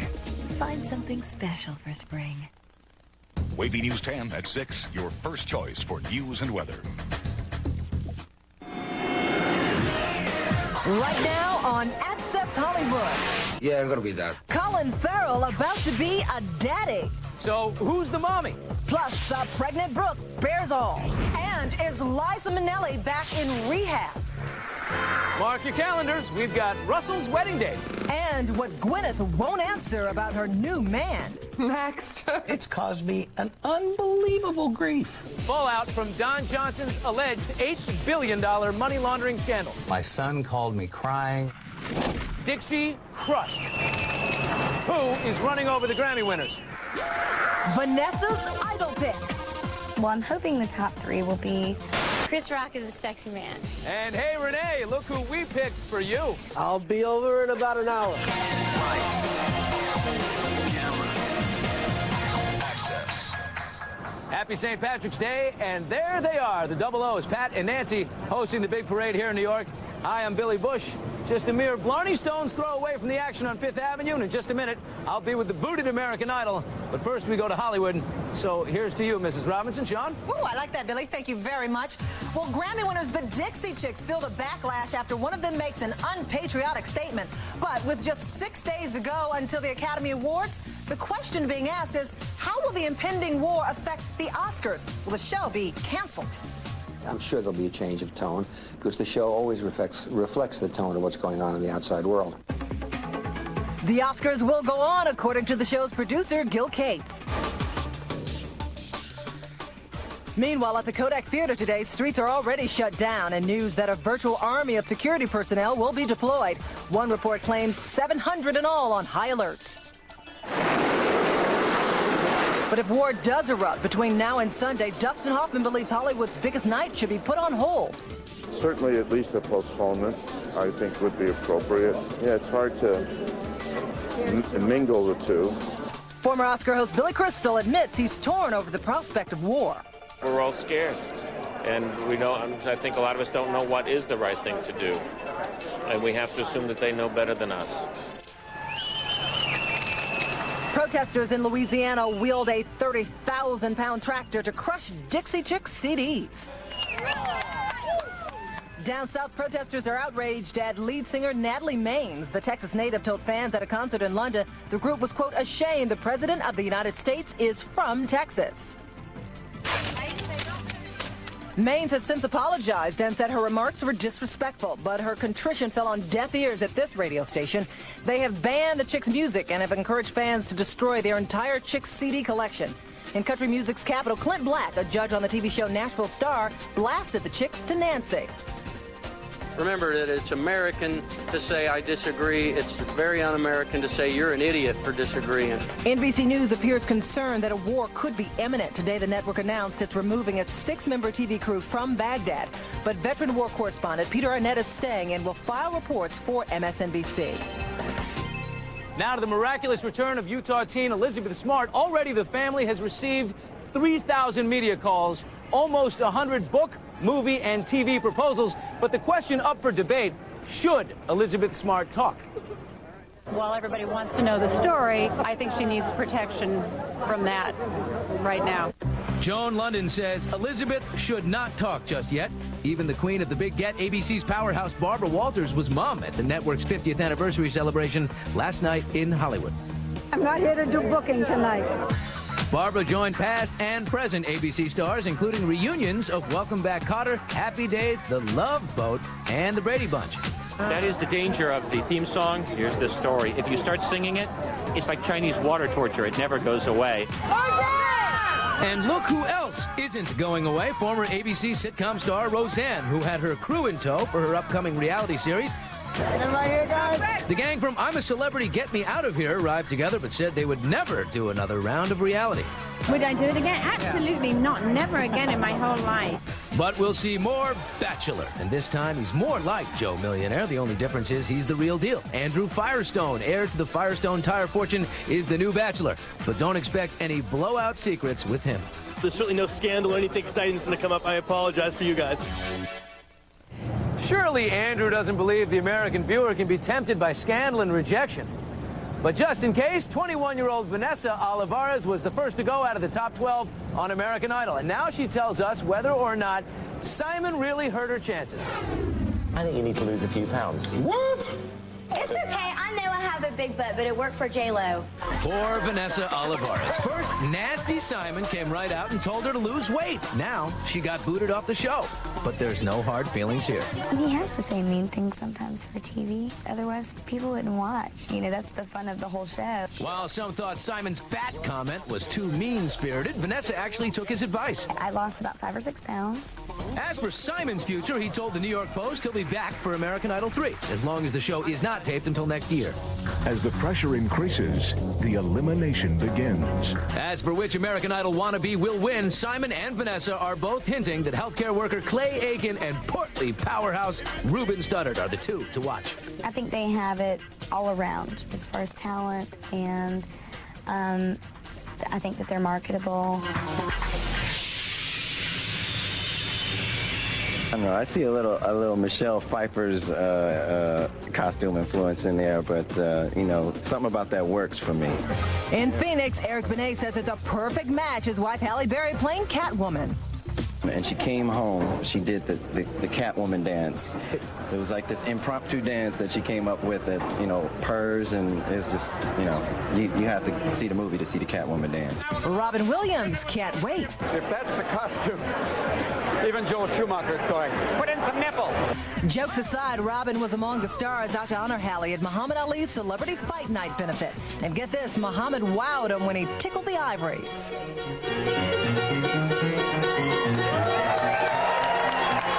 While Halle couldn't be there because of filming, her husband Eric stepped in. Also honored, golf legend Jack Nicklaus and Billy Crystal, who received the Ali Humanitarian Award.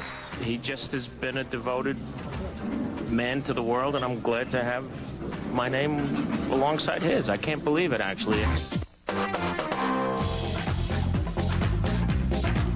How much money was in the car? Money? I probably had a few $100 in my pocket and some credit cards. That's Don Johnson denying allegations that he was involved in a multi-billion-dollar money laundering scheme. Reports surfaced last week that German customs agents found $8 billion worth of certificates in the trunk of his car. Johnson tells Larry King all he was carrying were bank statements and resumes from potential investors, but the damage is already done. It's caused me an unbelievable grief. My son called me crying, and I mean, it's been terrible. It's been terrible. This has been one of the most difficult weeks of my life.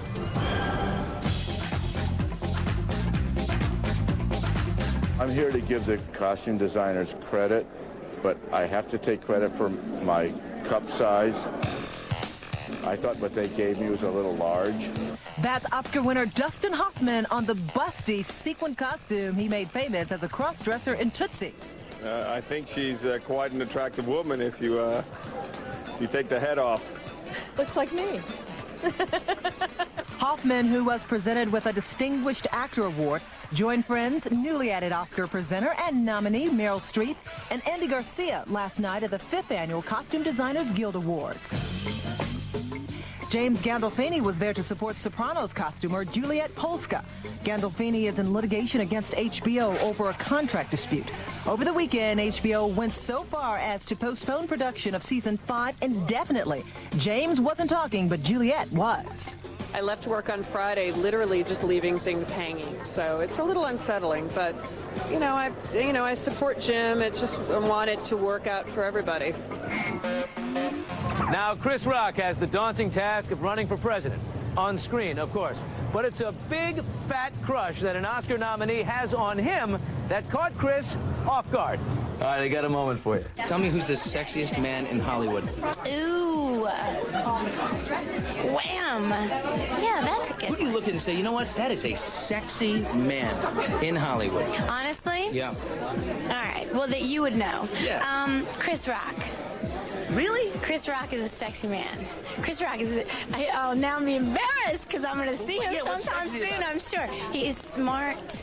He's so smart and he's classy. He's a smart guy. He makes me laugh because he's I don't know, his observations are so acute, and that's where his humor comes from. And I just sit there and I find him, he mystifies me. I find him completely sexy. And he's a very snazzy dresser. I'll be over in about an hour. Oh, Renee.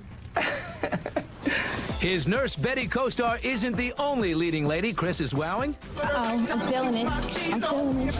His head of state love interest, Tamala Jones, said that when it finally came to the kissing scene, she went a little too far. It was like cotton or marshmallow, and it touched my lips, and I slipped my tongue in there, and I knew I shouldn't have. And I was like, I'm sorry, I will never do that again. He was like, no problem.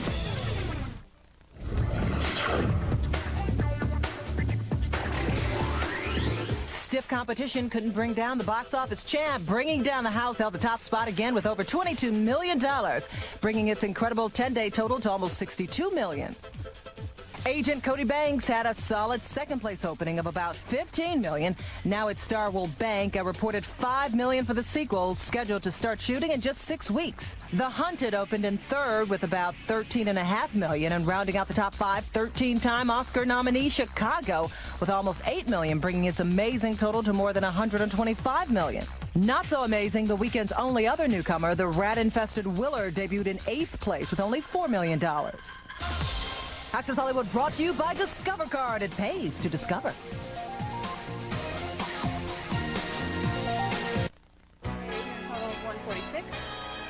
Discover to Go is an easy way to pay for daily expenses. It's also a great conversation piece.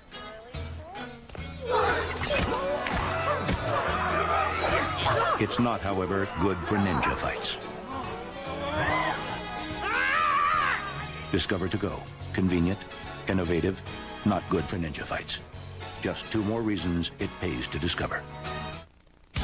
There's no question about it. I love water, but not in my orange juice, which is why I only drink Tropicana Pure Premium. Tropicana is made from oranges, and, let's see, more oranges. That's it. No water added, never from concentrate. It's the whole juice and nothing but water. It's in my soul, not my juice. So pure, so alive, Tropicana. For the last 105 years, we've worked hard to make Haynes the biggest furniture store in Virginia. After Wednesday, the Haynes you know will never be the same. To get ready, we have to make 25,000 pieces of furniture and 2,000 rugs go away forever. That's more than we've ever sold in a single day. To do it, we'll give it all to you for next to nothing, and we'll give you 90 days to pay for it with no interest. We'll never have this furniture again. We'll never have to do this to our prices again. If you've ever seen anything you want from Haynes, it's now or never. Wednesday. Visit Lou's House of Shrimp. It's shrimp possible to beat our deal. Or you could go to Golden Corral for the Shrimp Lovers Buffet. Friday and Saturday nights, there's 10 kinds of shrimp on the buffet. Buffalo shrimp, crispy butterfly shrimp, shrimp scampi, coconut shrimp, peel and eat shrimp, and more. Only $8.99. Lou ought to know about that. Huh? Lou who? Hey. Good morning, Hampton Roads. Here are your current conditions. Not too bad out there at the moment, but a front will be coming through the area later today, and that means it will be a lot cooler than normal for this time of year. It also means, you guessed it, rain. Temperatures holding steady right now, but they'll actually drop between 8 and 10 degrees as this strong front moves through the area. Rain beginning between 8 and 9 o'clock in most areas, and I mean heavy rain, continuing through late this afternoon. Today's boating forecast. There will be no dawn for men. It was quite possibly the biggest gamble in Hollywood history. A smaller studio, New Line Cinema, producing 3 epic movies. The Lord of the Rings trilogy. Price tag $310 million. Risk rewarded, as the first 2 films have grossed nearly $2 billion worldwide. Today, for the first time, the 2 men who risked their own jobs tell their story. We had a pretty high level of confidence that this was not going to tank. I do not think that would be your fate. Meet Michael Lynn and Robert Shea, co-chairman of New Line Cinema. We had a lot of faith in the commitment we made, and fortunately, faith was rewarded with results. There wasn't any way to predict that it would turn out exactly the way it's turned out and be as special as it has turned out to be. The big risk was that we were committing to 3 pictures all at once. If we're entitled to any credit for being risk takers, I guess that's the most material one. Here's what probably scared other studios away. 3 3-hour movies would shoot simultaneously. No bankable stars were involved. And most importantly, it was in the hands of Peter Jackson, a director few people had heard of. New Zealand, about 9 months into the process, and I'm waiting for them to start the film, and we looked up on the walls, and I saw posters from Peter's previous films. And I looked at it, was Meet the Feebles, Brain Dead, and I suddenly got this chill that came over me. Now, I love the guy, but at that moment I realized that Michael and I and all the people at New Line had literally made a leap of faith at a very substantial level. There is still hope. Then came a sigh of relief when The Lord of the Rings, The Fellowship of the Ring, opened huge in 2001. It also earned 13 Oscar nominations and won 4. A new power is rising. The Two Towers scaled the box office even faster and is currently holding the number 5 spot for the highest grossing movie ever worldwide. New Line's initial gamble is likely to land them a $5 billion payday. When the industry and our peers reflect on who and what New Line is, by definition, they have to look at us a little differently than maybe they looked at us 2 years ago. And that's all good. We really did help make entertainment history, and that's it's moving.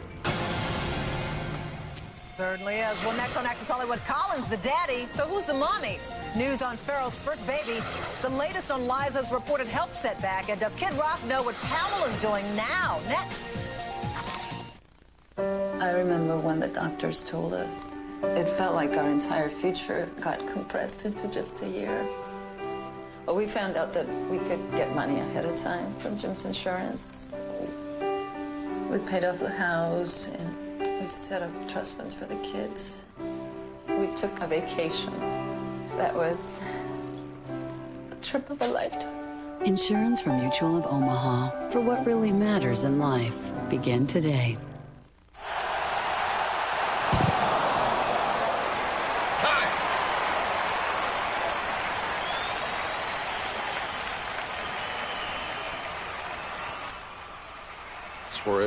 I have some good news. I'm taking you out. Oh, you said you had good news. I do. I just saved a bunch of money on my car insurance by switching to Geico. Give me the ball. Geico. 15 minutes could save you 15% or more on car insurance. Do you think it's a coincidence that Nissan put incredibly powerful engines in the Maxima, Pathfinder, supercharged Xterra and Frontier, and the Sentra as well? A powerful coincidence or just a nasty habit? Now, during the Get in Gear sales event, get 0.9 financing and up to $1,000 cash back on most new Nissans. Powerful.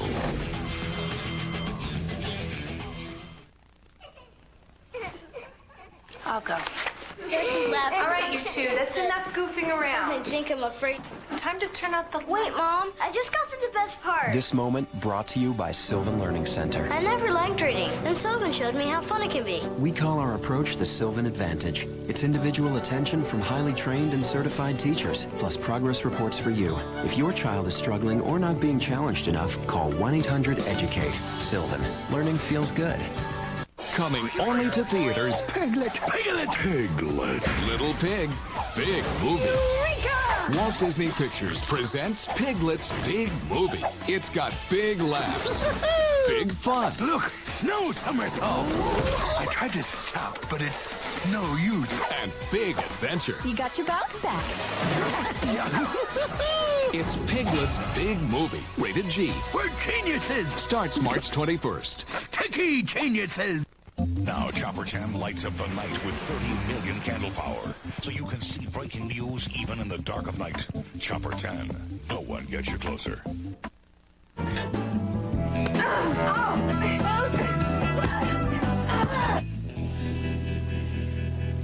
Welcome aboard. Flying the friendly skies never looked so good as Gwyneth Paltrow and Christina Applegate get into a hair-raising fight in their new comedy View from the Top. This film was in a holding pattern for a few years, but is now cleared for takeoff. It felt a bit strange, you know.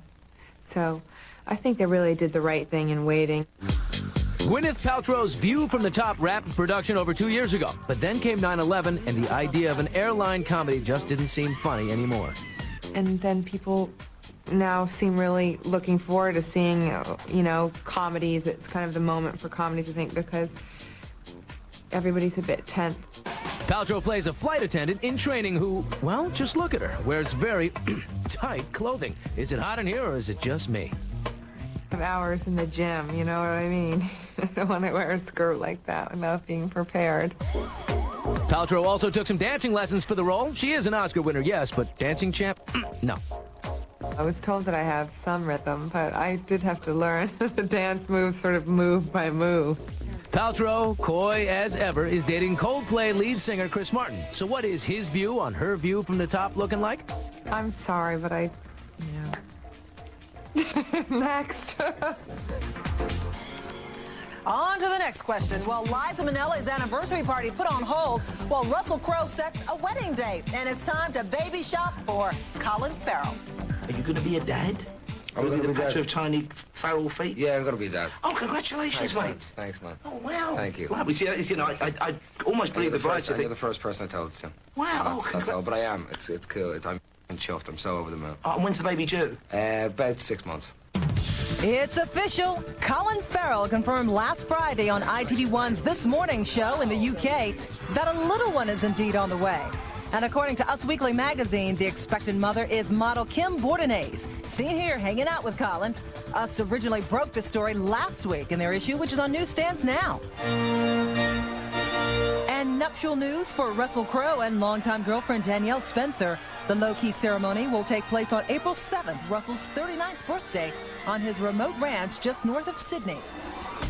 And while Liza Minnelli and husband David Guest were set to celebrate their first-year wedding anniversary Saturday night with a big bash in New York, the couple reportedly canceled the party due to the impending threat of war. However, conflicting reports state that last week Liza entered the Caron Foundation, a Pennsylvania rehab center, and is currently undergoing a routine refresher program for her former addictions.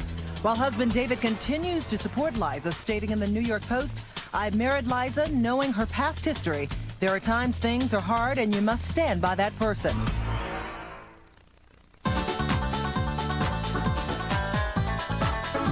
Beautiful there. That's right. That's fun. Yeah, here we go. What is Pamela Anderson up to with country star Toby Keith? They are promoting Country Music Television's Flameworthy Awards, which honor the best in country music videos. As hosts, they're hoping their antics will bring in viewers by the truckload. I have a few tricks up my sleeve, so to speak. You never know what could happen. Pam may have been born in Canada, but it seems she's a country girl at heart. I grew up country with a lot of country music. My dad played accordion, which is kind of funny. Yeah, kind of, but Kid Rock, he's got some country in him. He's performing at the awards with Sheryl Crow. Get some beer in the back and he'll be happy. The Flameworthy Awards air on CMT April 7th. Coming up, why we've changed our minds about Lorenzo Lamas. It's a cartoon moment you can't miss. Straight ahead.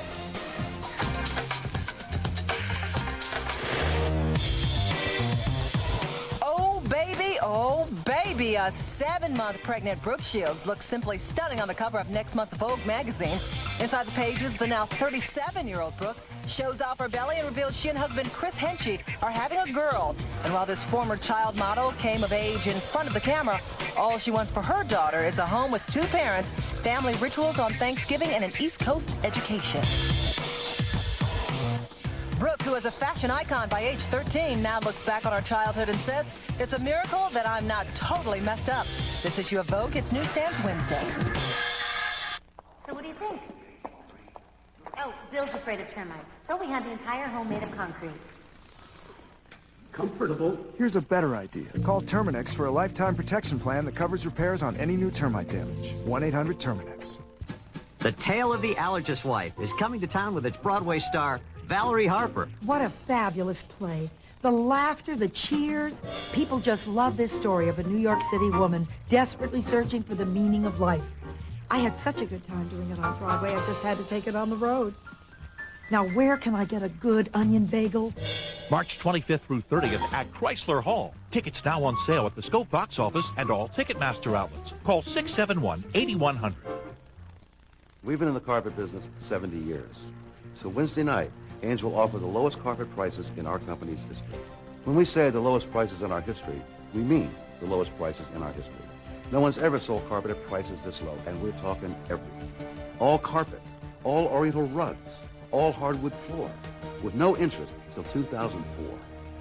If you want new carpet and you want to save money, there's never been a time like this.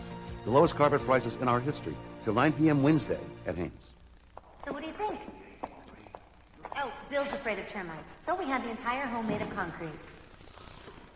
Comfortable. Here's a better idea. Call Terminex for a lifetime protection plan that covers repairs on any new termite damage. 1-800-TERMINEX. Closed captioning and other considerations for Access Hollywood provided by... The $99 sale at David's Bridal is held over. Select gowns on sale for $99. Plus, every other wedding gown reduced $50 to $300. Call for your appointment, 1-800-399-BRIDE.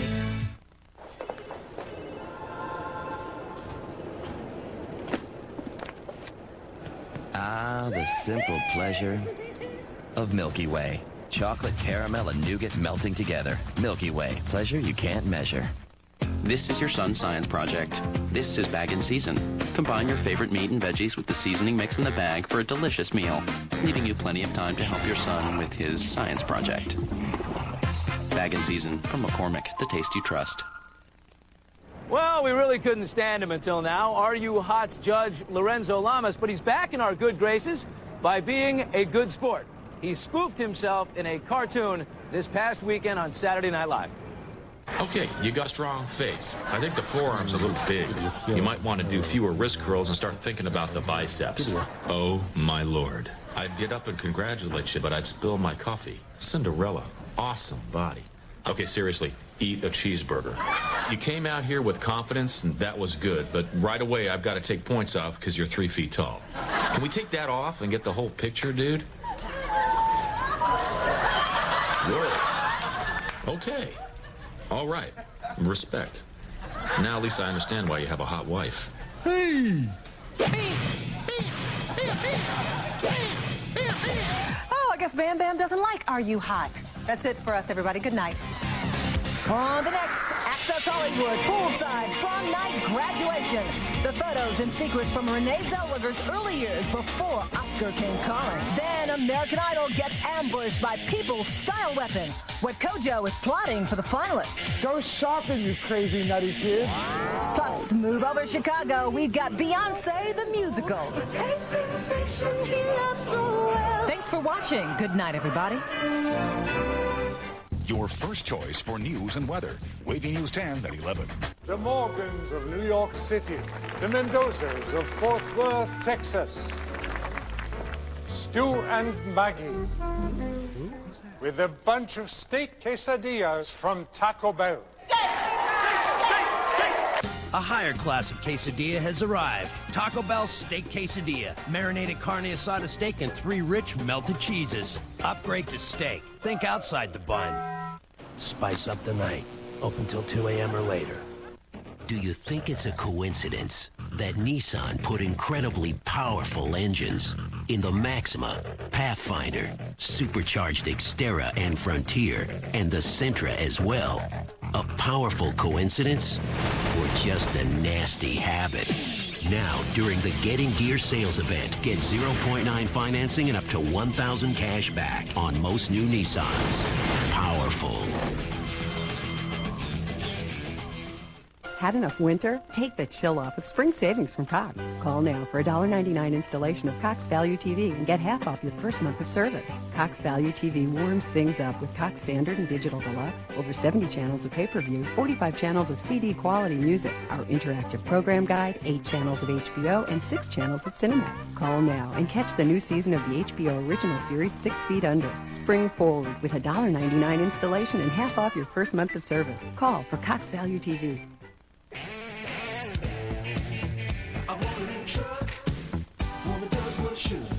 Want a new truck? Right now, get at least $2,000 cash back on every 2003 Chevy SUV. Plus, GM owners get an additional $1,000 GM loyalty cash for a total of $3,000 cash back. A new truck, a new look, a new you. See your local Chevy dealer today.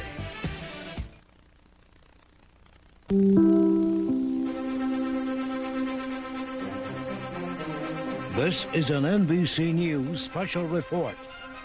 A presidential address. Here is Tom Brokaw. Good evening on what has been another eventful day on the long march to war with Iraq. It does now appear that we are on the eve of that war, that the bombing and the shooting could begin before the end of this week. President George W. Bush will make an appearance in the White House momentarily with a message for the American people and a message directed directly at Saddam Hussein and his family. He'll tell the American people why diplomacy has failed. This morning, the United States and Great Britain took off the table at the UN Security Council a second UN vote authorizing war against Iraq because they simply did not have the votes needed and because France had promised to veto such a resolution. The president tonight, we're told, will also have a message for Saddam Hussein, that he has 48 hours with members of his family and his top aides to get out of the capital city of Baghdad and out of Iraq, or war will begin. No one expects that Saddam Hussein will accept this invitation to go into exile. In fact, he has always said that he will stay and fight. And all the preparations continue apace on both sides of the border in Iraq tonight. Now let's go to the White House. The President of the United States coming out of the Red Room. My fellow citizens, events in Iraq have now reached the final days of decision. For more than a decade, the United States and other nations have pursued patient and honorable efforts to disarm the Iraqi regime without war. That regime pledged to reveal and destroy all its weapons of mass destruction as a condition for ending the Persian Gulf War in 1991. Since then, the world has engaged in 12 years of diplomacy. We have passed more than a dozen resolutions in the United Nations Security Council. We have sent hundreds of weapons inspectors to oversee the disarmament of Iraq. Our good faith has not been returned. The Iraqi regime has used diplomacy as a ploy to gain time and advantage. It has uniformly defied Security Council resolutions demanding full disarmament. Over the years, UN weapon inspectors have been threatened by Iraqi officials, electronically bugged, and systematically deceived. Peaceful efforts to disarm the Iraqi regime have failed again and again because we are not dealing with peaceful men. Intelligence gathered by this and other governments leaves no doubt that the Iraqi regime continues to possess and conceal some of the most lethal weapons ever devised. This regime has already used weapons of mass destruction against Iraq's neighbors and against Iraq's people. The regime has a history of reckless aggression in the Middle East. It has a deep hatred of America and our friends, and it has aided, trained, and harbored terrorists, including operatives of Al-Qaeda. The danger is clear. Using chemical, biological, or one-day nuclear weapons obtained with the help of Iraq, the terrorists could fulfill their stated ambitions and kill thousands or hundreds of thousands of innocent people in our country or any other. The United States and other nations did nothing to deserve or invite this threat, but we will do everything to defeat it. Instead of drifting along toward tragedy, we will set a course toward safety. Before the day of horror can come, before it is too late to act, this danger will be removed. The United States of America has the sovereign authority to use force in assuring its own national security. That duty falls to me as Commander-in-Chief. By the oath I have sworn, by the oath I will keep. Recognizing the threat to our country, the United States Congress voted overwhelmingly last year to support the use of force against Iraq. America tried to work with the United Nations to address this threat because we wanted to resolve the issue peacefully. We believe in the mission of the United Nations. One reason the UN was founded after the Second World War was to confront aggressive dictators actively and early, before they can attack the innocent and destroy the peace. In the case of Iraq, the Security Council did act in the early 1990s. Under resolutions 678 and 687, both still in effect, the United States and our allies are authorized to use force in ridding Iraq of weapons of mass destruction. This is not a question of authority. It is a question of will. Last September, I went to the UN General Assembly and urged the nations of the world to unite and bring an end to this danger.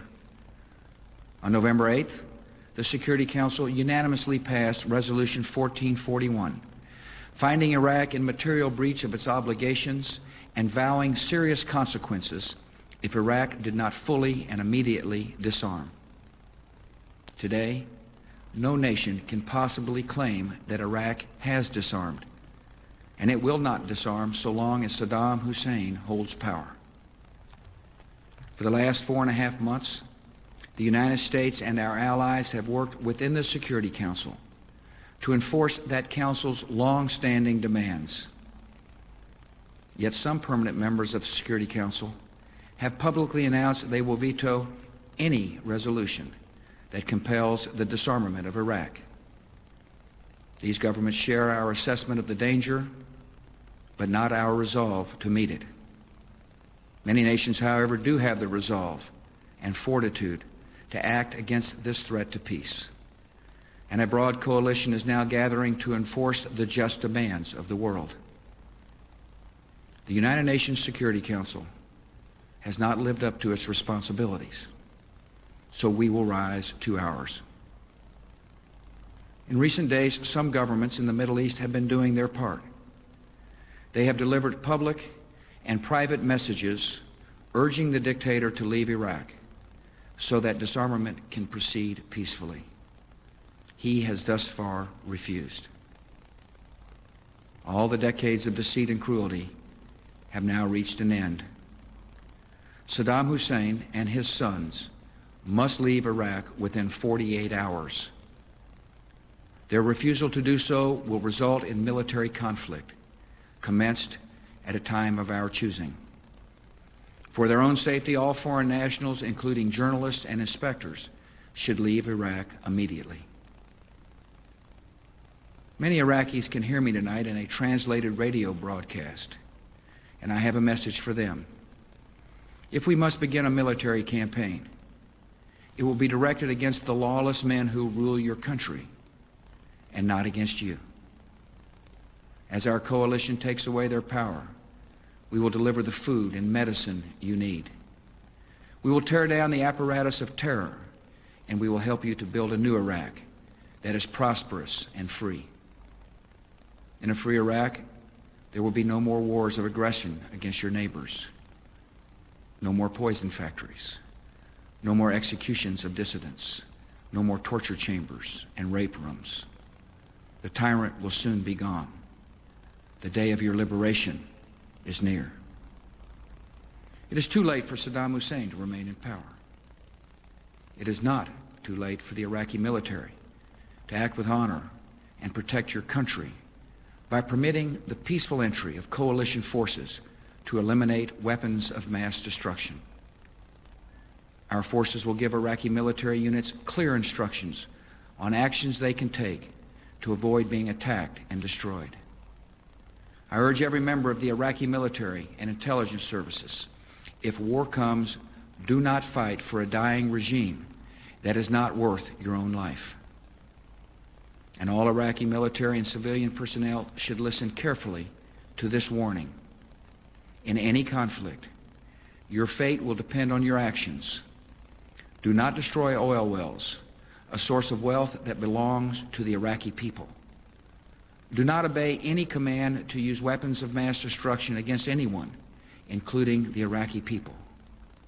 War crimes will be prosecuted. War criminals will be punished. And it will be no defense to say, I was just following orders. Should Saddam Hussein choose confrontation, the American people can know that every measure has been taken to avoid war, and every measure will be taken to win it. Americans understand the cost of conflict because we have paid them in the past. War has no certainty except the certainty of sacrifice. Yet the only way to reduce the harm and duration of war is to apply the full force and might of our military, and we are prepared to do so.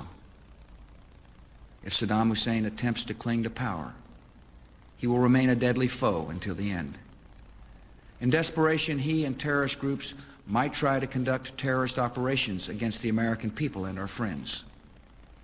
These attacks are not inevitable. They are, however, possible. And this very fact underscores the reason we cannot live under the threat of blackmail. The terrorist threat to America and the world will be diminished the moment that Saddam Hussein is disarmed. Our government is on heightened watch against these dangers. Just as we are preparing to ensure victory in Iraq, we are taking further actions to protect our homeland. In recent days, American authorities have expelled from the country certain individuals with ties to Iraqi intelligence services. Among other measures, I have directed additional security at our airports and increased Coast Guard patrols of major seaports. The Department of Homeland Security is working closely with the nation's governors to increase armed security at critical facilities across America. Should enemies strike our country, they would be attempting to shift our attention with panic and weaken our morale with fear. In this, they would fail. No act of theirs can alter the course or shake the resolve of this country. We are a peaceful people, yet we're not a fragile people, and we will not be intimidated by thugs and killers. If our enemies dare to strike us, they and all who have aided them will face fearful consequences. We are now acting because the risks of inaction would be far greater. In 1 year or 5 years, the power of Iraq to inflict harm on all free nations would be multiplied many times over. With these capabilities, Saddam Hussein and his terrorist allies could choose the moment of deadly conflict when they are strongest. We choose to meet that threat now, where it arises, before it can appear suddenly in our skies and cities. The cause of peace requires all free nations to recognize new and undeniable realities. In the 20th century, some chose to appease murderous dictators whose threats were allowed to grow into genocide and global war. In this century, when evil men plot chemical, biological, and nuclear terror, a policy of appeasement could bring destruction of a kind never before seen on this earth. Terrorists and terrorist states do not reveal these threats with fair notice in formal declarations. And responding to such enemies only after they have struck first is not self-defense, it is suicide. The security of the world requires disarming Saddam Hussein now.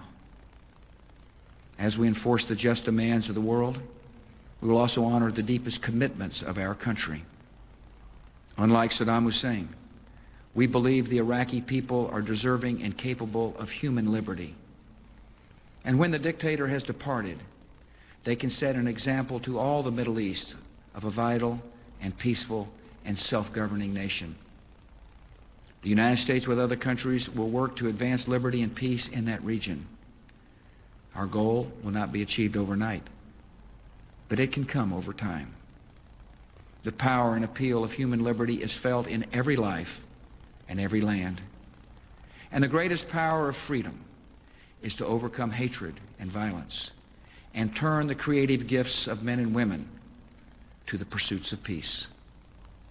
That is the future we choose. Free nations have a duty to defend our people by uniting against the violent. And tonight, as we have done before, America and our allies accept that responsibility. Good night, and may God continue to bless America.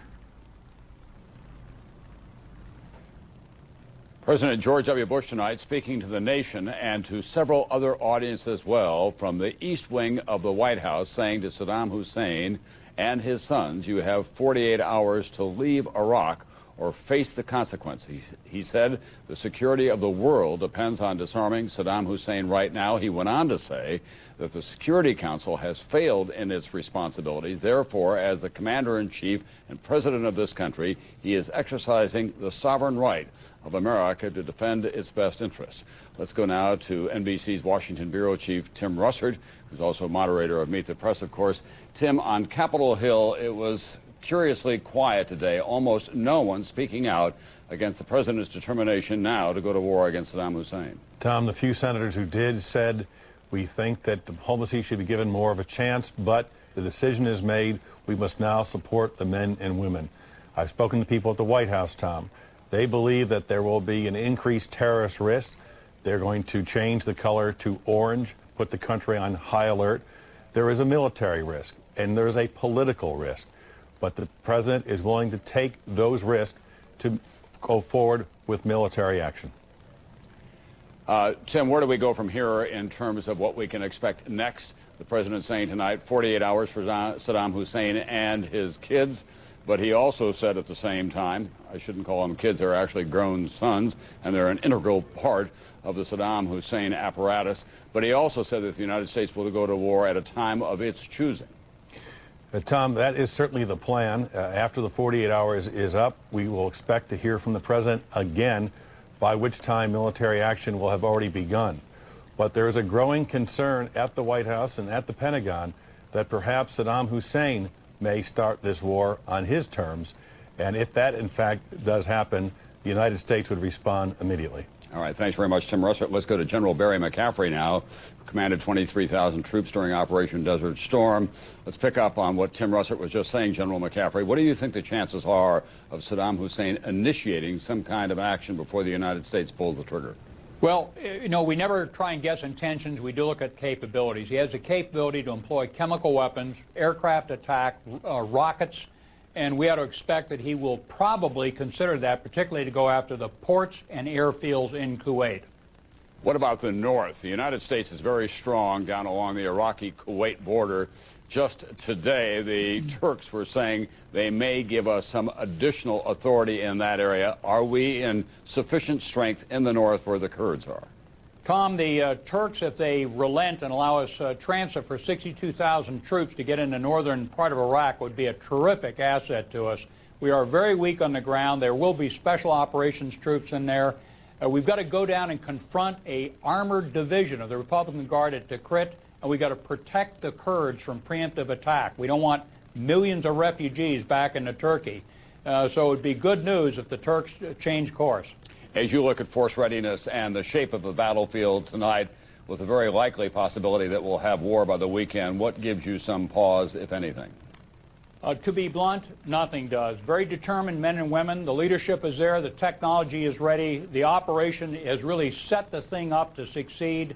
We're about to see a violent and coordinated attack throughout Iraq by special operations, air power, and electronic warfare. All right, thanks very much, Barry McCaffrey, as always. A complete wrap-up tomorrow morning on Today. Continuous coverage on MSNBC and cable and MSNBC.com. I'm Tom Brokaw, NBC News, New York. Coming up next at 9/8 Central, an all-new third watch. A baby is kidnapped. Your daughter's very sick. Saving a young life will lead to this. Davis! Then, all new Crossing Jordan. A scientist's secret life leads to his murder. Was it biological terror? This one's got a double twist. Oh my God. But now, buckle up as we join Fear Factor, already in progress. To the $50,000.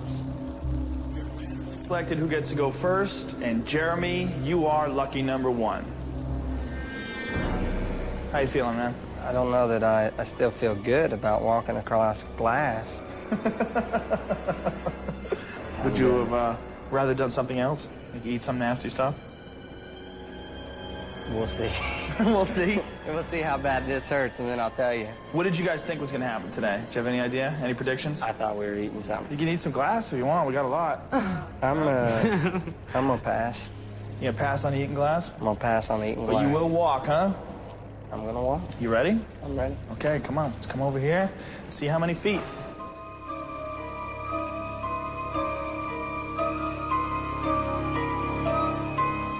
Let's see, what's a good number?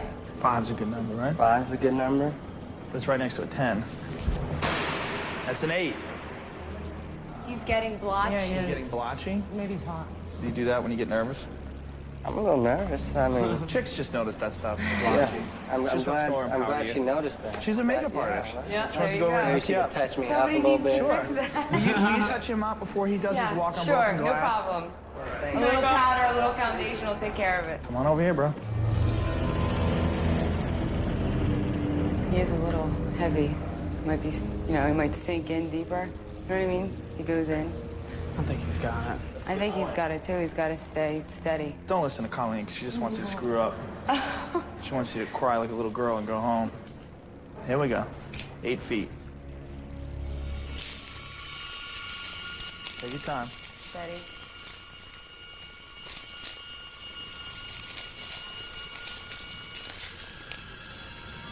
How much you weigh, Jeremy? About 170 pounds too much. 170? Yeah. Nice and slow. That already. You all right? Take it slow. Don't push it. From Old Navy, the denim capital of the world. It's the denim game. Bootcut Bachelor number 1. If you really wanted to impress me on our first date, what would you wear? Old Navy bootcut jeans. Of course. Number 3? Old Navy blasted bootcut jeans. Ooh. Lucky for her, every pair is a special price. Hurry in. Old Navy bootcut jeans are just $10 to $24.50 for the whole family.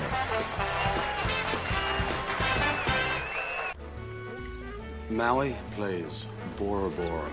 2 carrots will do, but 4 will do more. So I said, oh yes, make it a steak quesadilla. A higher class of quesadilla has arrived. Taco Bell Steak Quesadilla. Marinated carne asada steak and 3 rich melted cheeses. And they serve you right in your car. Upgrade to steak. Think outside the bun. At Royalty Airlines, Welcome aboard. the stewardesses are friendlier. Would you care for some champagne? This ain't your mama's house. The pilots are faster. Captain, we are... Captain? Hey, he'll be fine. I'll poke him with a stick. And the nuts You call these warm nuts? are warmer. I felt warmer nuts enough. Hello. Viewed from the top. I've had only a couple of near misses. But I'm feeling better about it. Rated PG-13. Arriving this Friday. Tuesday on an all-new Frasier. Embark on a high seas adventure in search of black market caviar. $40. 80. 50. 80. 60. 80. I don't think you're doing this right. Roll to perdition on an all-new Frasier. 70, that's my final offer. 80. Done. Followed by an all-new AUSA. NBC Tuesday. The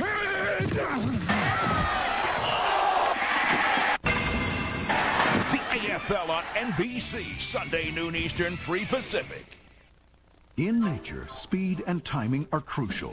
And now you need both to get a great deal on a Jeep vehicle, since the best values in America event won't be around for long. So act fast to get great products, a great warranty, and great deals, like a Grand Cherokee with 0% financing for 60 months or a $3,000 cash allowance. So get to your Jeep dealer today, because timing is everything.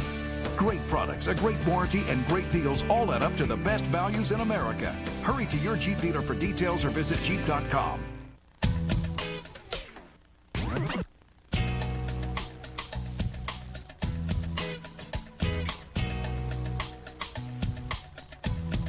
The world is spinning round and round. It's got me up. It's got me down. I'm not sitting round. I'm not waiting. I'm not sitting. Join America's largest family during Chrysler's National Minivan event, where the best-selling minivan family meets America's best value. Get 0% financing up to 60 months on the luxurious Town & Country, or cash allowances as high as $3,500, plus our exclusive powertrain limited warranty. It's the ultimate minivan value. No wonder there have been 10 million on the road and counting. So hurry to the National Minivan event today. Now get essential care maintenance at no extra charge for 3 years when you buy or lease a Chrysler minivan. A recap of President Bush's war speech at 11. You're going to throw rocks through these numbered windows. Whatever numbered window you break represents the amount of feet you have to walk barefoot on broken glass. Okay, Jeremy, here we go. 8 feet. Dude, I can feel that already. You all right? Take it slow. Don't twist it. You'll get the shot. Don't dig in. Don't listen to her. She wants you to screw up. Dude, I'm telling you.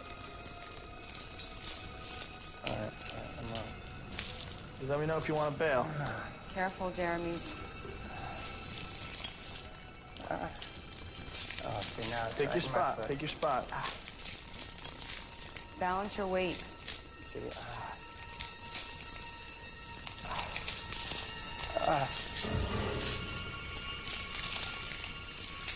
yeah, keep digging in it. Watch out for the big one on your heel. Yeah, watch out for the one on your heel. There's one. You can do this, right Jeremy. here. Once you get a piece stuck in your foot, though, that's... All right, you're almost there, man. Almost there. Come on, Couple Jeremy. more feet. You got it. Almost there. You can do it. Dude, You're all right. I'm telling you, there's a piece that keeps going deeper every time. Take a All right, step. tough it out. You're almost there. You're a couple steps away from the finals. All right. Just be careful. Come on. All right. Dude, I'm gonna need some help. All right. All right. Whoa. Lift your foot up. I see it putting it right in my foot. Lift it up. There, a chunk just fell out. Jeremy, congratulations. You're in the finals. How are you? We did it. How was that? I'm a lot sweatier than I thought I'd be. Yeah? So it's harder than you thought it was going to be? It's a lot harder than I thought I'd be. And then the bad part is you start to move your foot to try and get comfortable. And then if you get a piece in the bottom of your foot, and every time you take a step, it just keeps going further and further into your foot. It's over. You don't have to worry about it anymore. All right, Tina, you're up next. All right, I'm trying to see which one I'm going. Yeah, they all suck, Joe. They all suck? Yeah, you're in 5. That's an 8. There we go. There we go. 8 feet. Uh-huh. Okay, come on. Now, take your time, because you have to get through the entire thing. If you quit at any time, you're eliminated. It's gonna be the longest 8 feet of your life. All right, go ahead.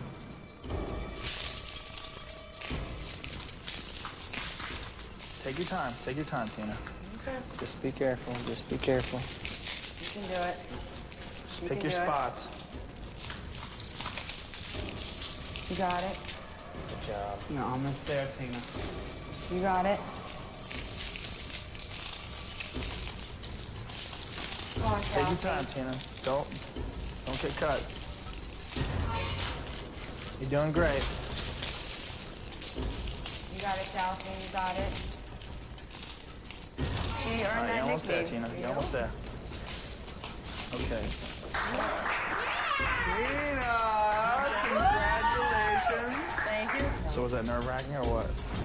When you put it down, it felt okay. And then as soon as you put a little bit of your body pressure on it, it went in. You know what I mean? Start to feel like poking? Yeah. Congratulations. Thank you, Feel free to Joe. put your shoes back on and hide your feet. Definitely. Derek, you're next. You ready? I guess. Let's do it. Come on here. Grab a rock. What is this Pat Benatar thing?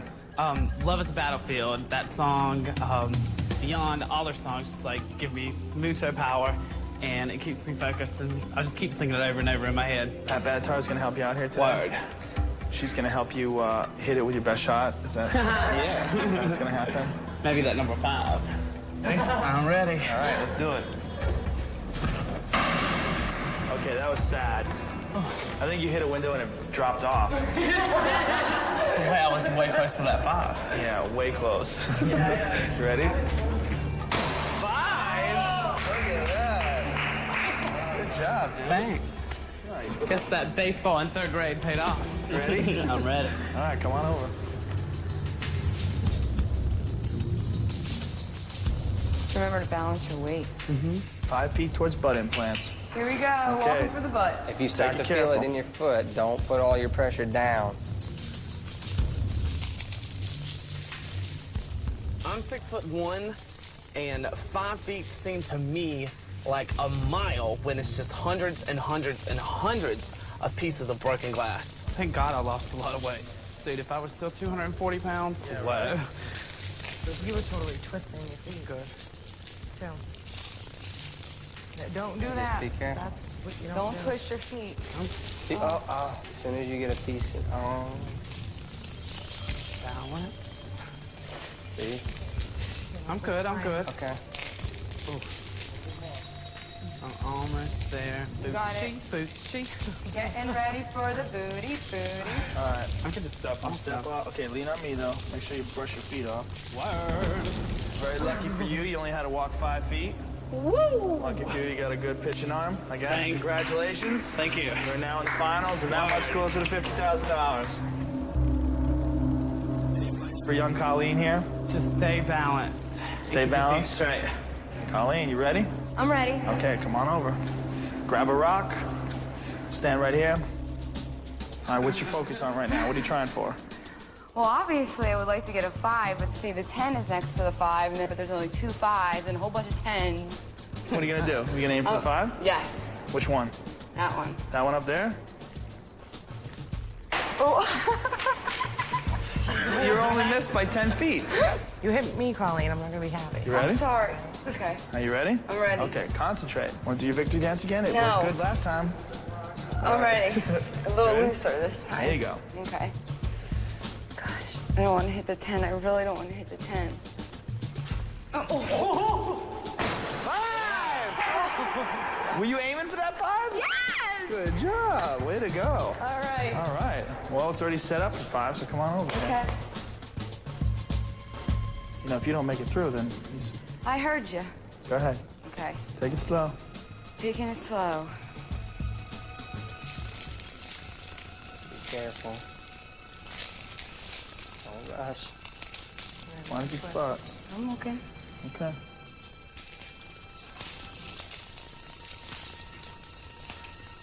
Yeah. Okay. I'm crunching through the glass. All right. I'm finding my spot. She gives her own commentary. There's a piece on my foot. You're almost there. Chip up my pedicure. I'm almost there. I'm going. Gone. Good job. Victory dance. All right, well, congratulations on everyone getting through the broken glass, and let's get out of here and see what tomorrow has in store for you. Come with me. All right. Who's it gonna be? I don't know. But you know, tomorrow's gonna be a big pain in the ass.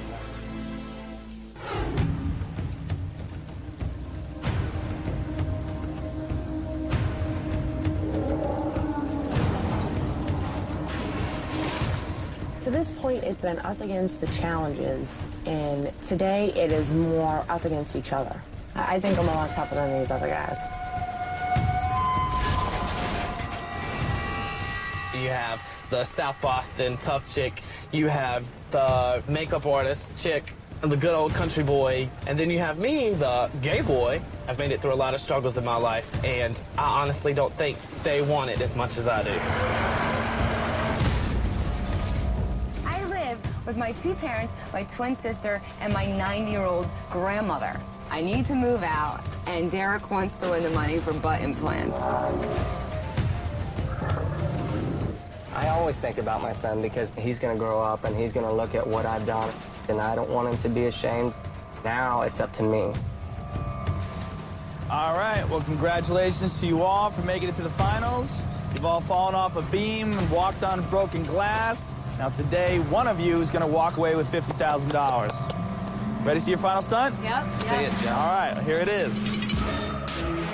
You're each going to stand on the hood of a car 100 feet in the air as the magnetic arm swings overhead. Once you feel the car is over the target, you will press a button that disengages the magnet, and the car will come crashing to the ground. The contestant whose car lands closest to the center of the X is going to walk away with $50,000. Are you kidding?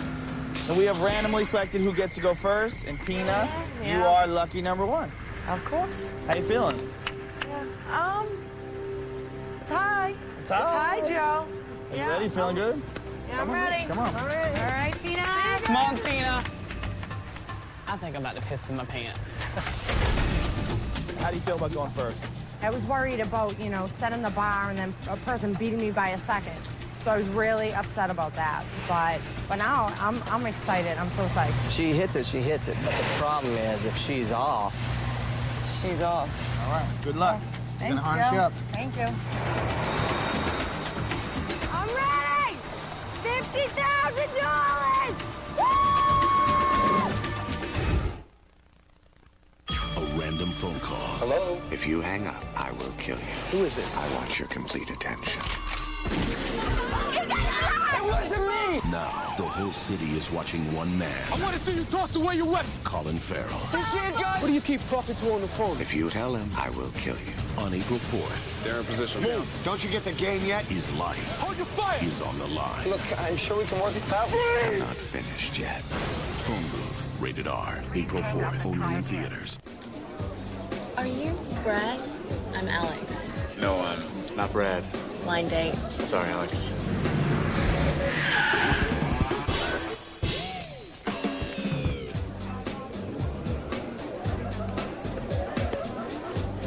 Hey, you must be Brad. Oh, yeah. I'm Alex. New Smirnoff Ice Triple Black, premium malt beverage. So, what is your name?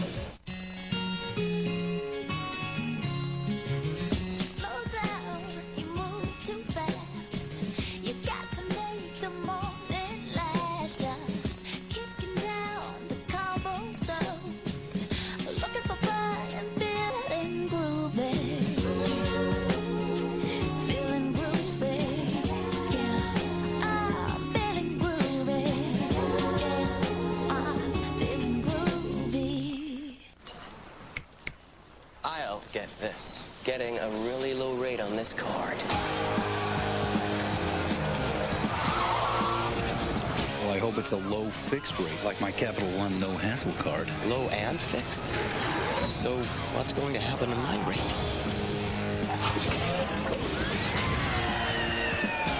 Get the Capital One no-hassle card for the nation's lowest fixed rates and no balance transfer fees.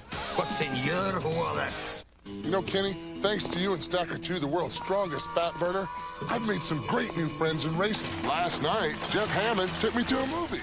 Guess you didn't take your Stacker 2 today, did you? But nobody compares to my new best friend, Tony Stewart. Hey, Big Show. There's room for one more. Yeah.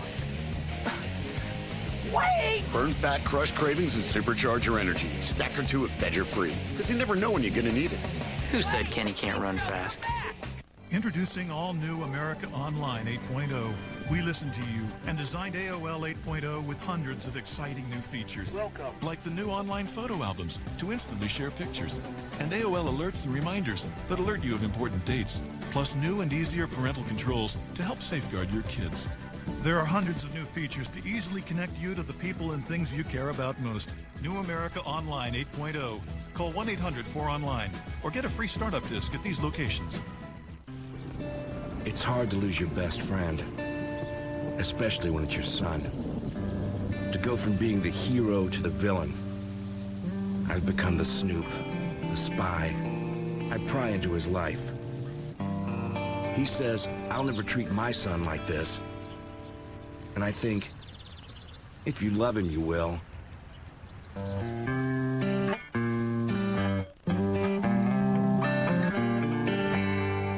Friday, they've come from all over the country with one goal: to be named America's Most Talented Kid. The celebrity judges, the parents, the competition. America's Most Talented Kid premieres NBC Friday at 8/7 Central. Tonight, a scientist's secret life leads to murder. A toxin. This one's got a double twist. Oh, my God. All new Crossing Jordan, NBC tonight, 10/9 Central.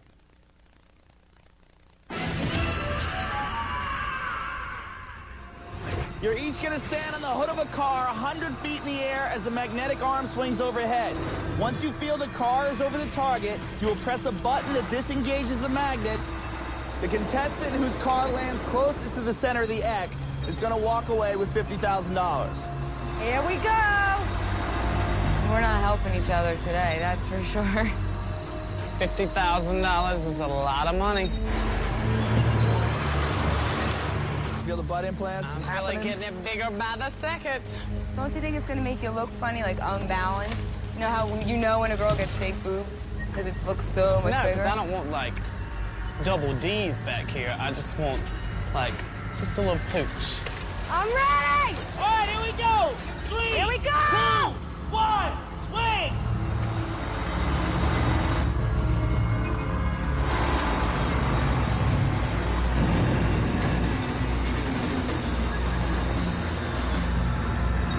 All right. I'm gonna do this.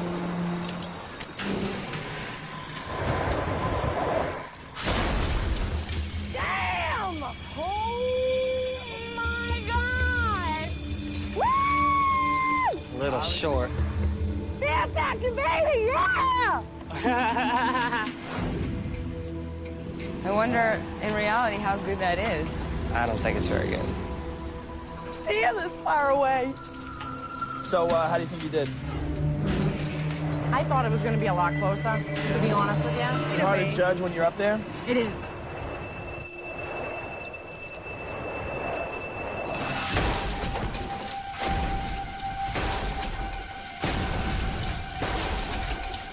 You think if we ask her how the view is from up there, she'll tell us?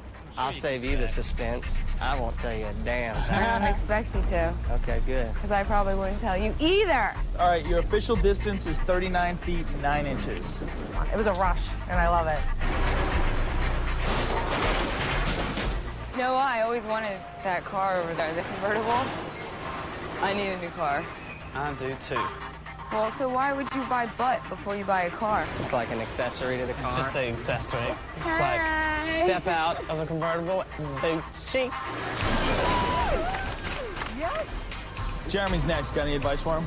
Just because you're nervous, and the car's shaking, so you're going like this, just don't fall off the car. That's all. Don't fall off, Jeremy. You got that, Jeremy? Do not fall off the car. Here you go. Good luck. Come on. Did you learn anything watching Tina? I think she fell way short of where she wanted to go, and I think it's because of perception. I think you have to go past where you think it is and then let it go. Now, you were counting while she was doing it. Yeah. She let it go about 20 seconds before she pushed that button. I think you have to let it go about twice as long. So that's your strategy? My strategy. Are you ready? I'm ready. All right, good luck to you. Thanks, brother. All right. You sound pretty confident. Yeah. Kiss my patootie. Kiss your patootie? Yeah. He's afraid of heights, Why? sir. Why kiss your patootie? Doesn't What's matter. that mean? I'm taking the money, and we can You're kiss taking the my money? butt. Well, I'm sure Derek has something to say about that. I don't live at home with Mama and Daddy. You don't even know what you're going to do with it. No, you didn't. Heights will always be an issue for me. Don't look down. Don't look down. Oh, man, I don't like this. Don't like the wind. You're not in Kansas anymore. Just relax. Count to 40. All right, Jeremy, remember the distance to beat is 39 feet, 9 inches. Here we go. In 3, 2, 1, go. And the swing has begun. 1, 1,000, 2, 1,000, 3, 1,000, 4, 1,000, 5, 1,000, 6, 1,000, 7, 1,000, 8, 1,000, 9, 1,000, 10, 1,000, 11, 1,000, 12, 1,000. Here we go, baby. Just relax.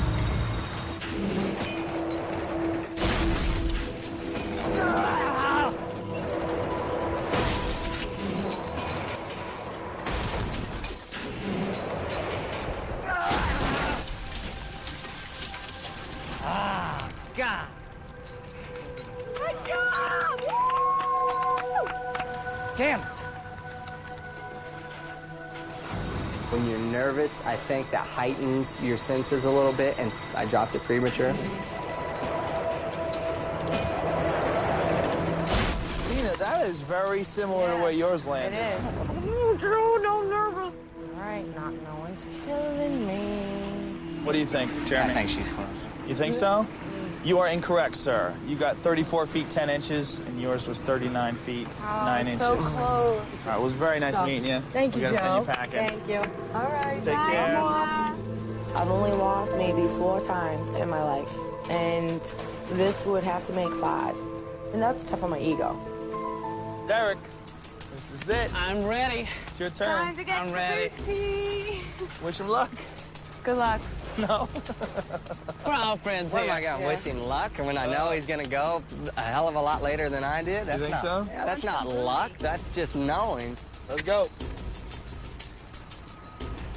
You angry? No, I'm very peaceful. I want to plant daisies.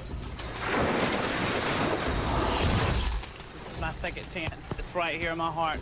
I got this. Your second chance? I've conquered bulimia, and I'm going to conquer this dog. This is it. And it's all for butt implants? This is all for me and butt implants. Colin, I'm telling you, I'm not a negative person. I'm a realist. I mean, look at that. 34 feet is not going to even compete. All you have to do is get better than 34 feet, 10 inches, and Jeremy goes home. Second chance, you got this. Bills paid off, new car, and a new butt. You got this, buddy.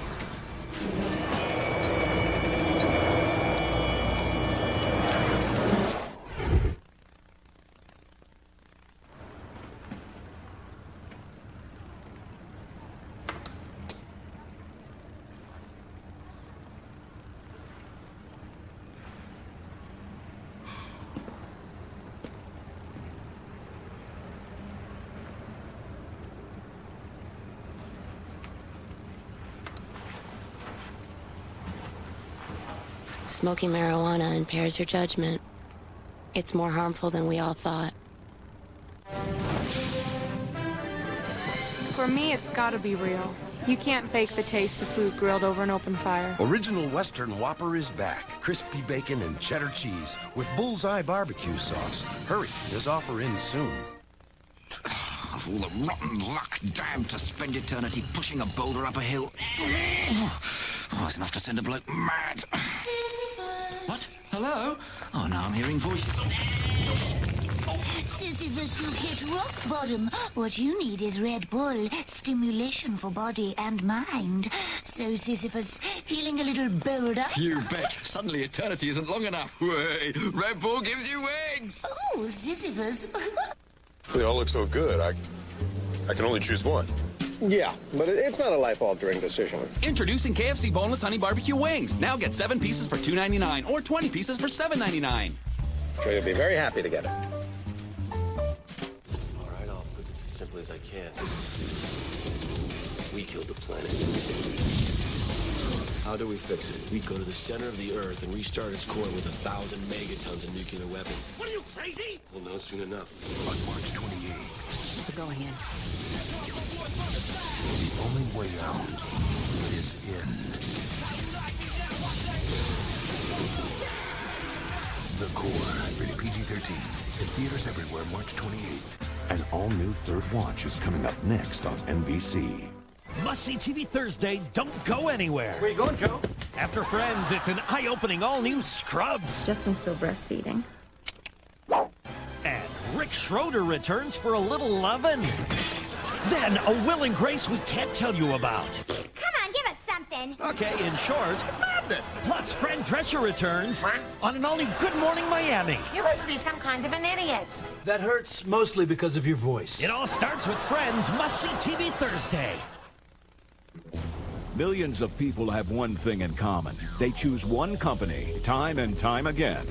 So it's no wonder Ford has more repeat buyers than any other make, including Honda, Toyota, and Chevy. Now get $2,500 cash back or 0% financing on the best-selling trucks for 26 years. Ford F-150 and Super Duty. 0% saves you up to $110 per month. That's up to $3,900 in total savings. Visit your neighborhood Ford store today and discover what millions already know.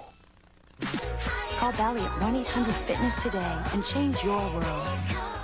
Do you think it's a coincidence that Nissan put incredibly powerful engines in the Maxima, Pathfinder, supercharged Xterra and Frontier, and the Sentra as well?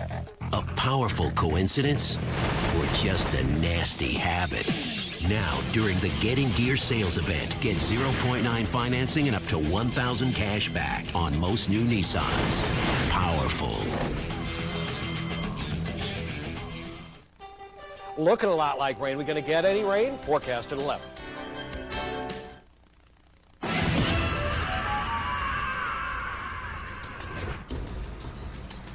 So far, so good. All you have to do is get better than 34 feet, 10 inches, and Jeremy goes home. Hell yeah! Derek's up there for butt implant. I know he is. Seriously, 20, 25 feet. You think so? I think he's going to hit it. And Really? then the pressure's on for me, yeah. Really? He's not worried about you. He says you're too much of a pretty girl and you've had everything handed to you your whole life and you're still living with mommy and daddy. You don't have enough life experience. I have a lot You don't have of enough life character. experience. He doesn't know me that well. Let me see the victory dance. Oh, I see that one more time. I love her victory dance. I think it's cute. I'm going to do it all the way out of here, too. Second chance. You made it this far. You going. Here we go. In 3, 2, 1, go. All right, don't slip. You go all the way, baby. This is you, Derek. Second chance. You got this. Bills paid off, new car, and a new butt. You got this, buddy. You got this. Waiting plenty of time. Got this, Derek. This is where it looked like you let go. Come on, Derek. Come on, Derek. See, he's smart. He waits. He's waiting. That's got how He's definitely past where you were now. You got this. You got this. That's going to be probably right. See, he's Oh, past he's it. gonna That's what I hit was it. trying to tell you. You got this.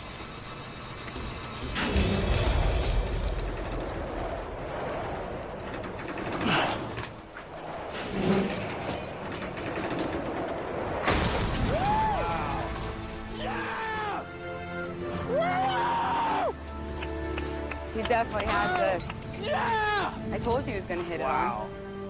You were one person away from $50,000, Derek. You were one person away. Jeremy, obviously, he beat 34 feet, 10 inches. I So already knew that's that. it, bro. I got to send you packing. We'll Take see care. you. Bye. Good luck. Bye. The heights was a big factor. I've been scared of heights my whole life, and here I did 2 stunts with heights. To be honest, I was really hoping for something physical. Derek! Congratulations. Thank you. Sent Jeremy home. Colleen is still waiting in the wings, but in order to send you home, she's going to have to beat 7 feet, 8 inches. This is going to be down to the wire. You got 7 feet, 8 inches. I'm hoping that I'm going to get 5 feet. 5 feet? That's it? Are you ready? Let's do it. You want to give a little victory dance for him before you do it?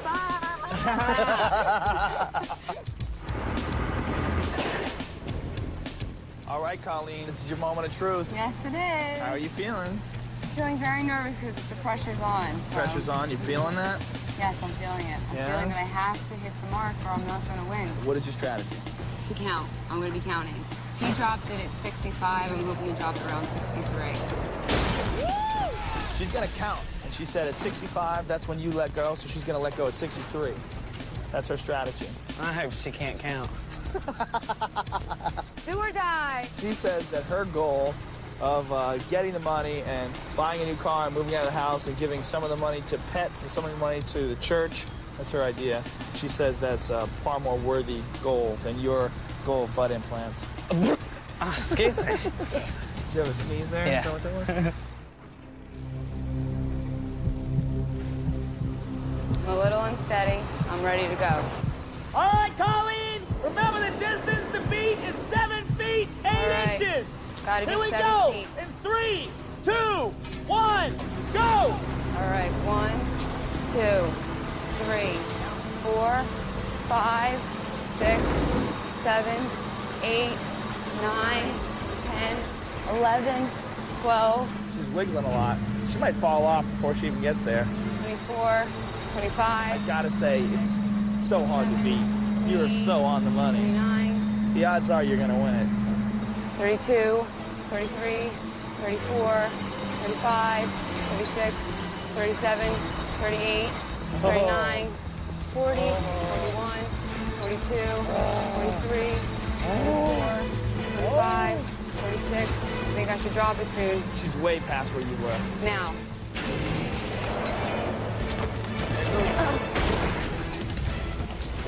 Damn it.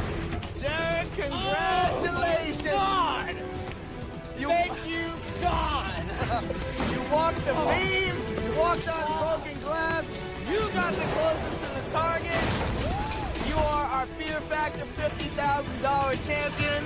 Congratulations, and evidently fear is not a factor for you. Thank you. Thank you so much. Butt implants, here you come. Boochie, boochie, boochie.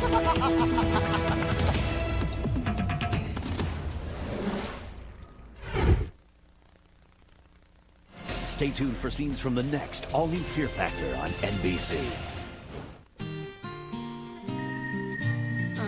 Slow down, you're moving too fast. Gotta make the morning last. Just kicking it down to cobblestone. Looking for fun and feeling groovy. Feeling groovy. Come on.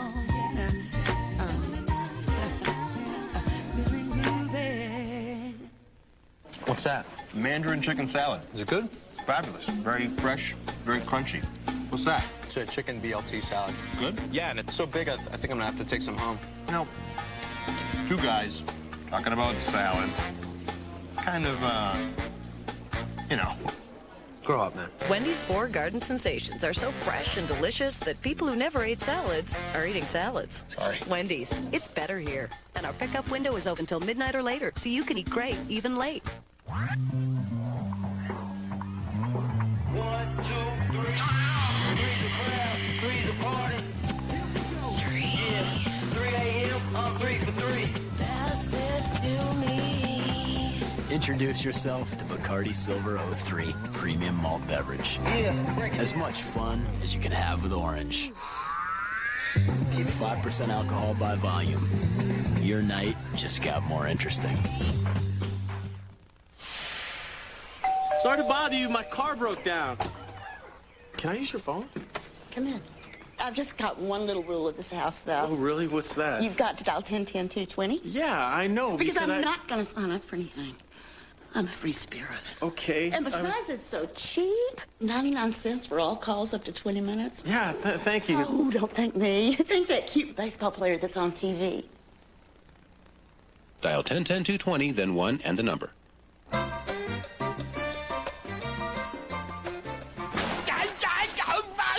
Don Rickles is mad. Did you figure that out by yourself, or did your mommy help you? He used one of those bargain trash bags. Yeah, some bargain. They threw in the mess for free. Don, you should have bought Glad drawstring bags. The only ones with 3-ply strength. They won't break like this bargain bag. Those Glad bags are a tough act. None tougher. Slide them over. Think fast. What am I, a goalie? Don't get mad. Get Glad. Glad kitchen and black trash bags. NBC Next, Third Watch returns. Oh, my God. A dramatic rescue. There's a kid. A baby kidnapped. Your daughter's very sick. All leading No. to this moment. Oh, Davis! Oh, Davis! All new Third Watch, NBC Next. When you're stuck in traffic, instead of talking on your cell phone, talk with your kids before you start breaking up. In 1 week, it's Fear Factor Miss USA Monday on NBC. First on an all-new Fear Factor, 6 of this year's Miss USA contestants shed their gowns to show what they're really made of. We can't show their faces, but we can show you this. Then, all 6 go on to compete for the crown of Miss USA, the hottest pageant in America, and it's live. One big night of fear and fame. Fear Factor Miss USA Monday, NBC in 1 week. Friday, they've come from all over the country with one goal in mind. To be named America's Most Talented Kid. The celebrity judges. The parents. And the unbelievable talent. America's Most Talented Kid. The competition begins Friday, 8/7 Central on NBC. Now, stay tuned for an all-new Third Watch, coming up next on NBC.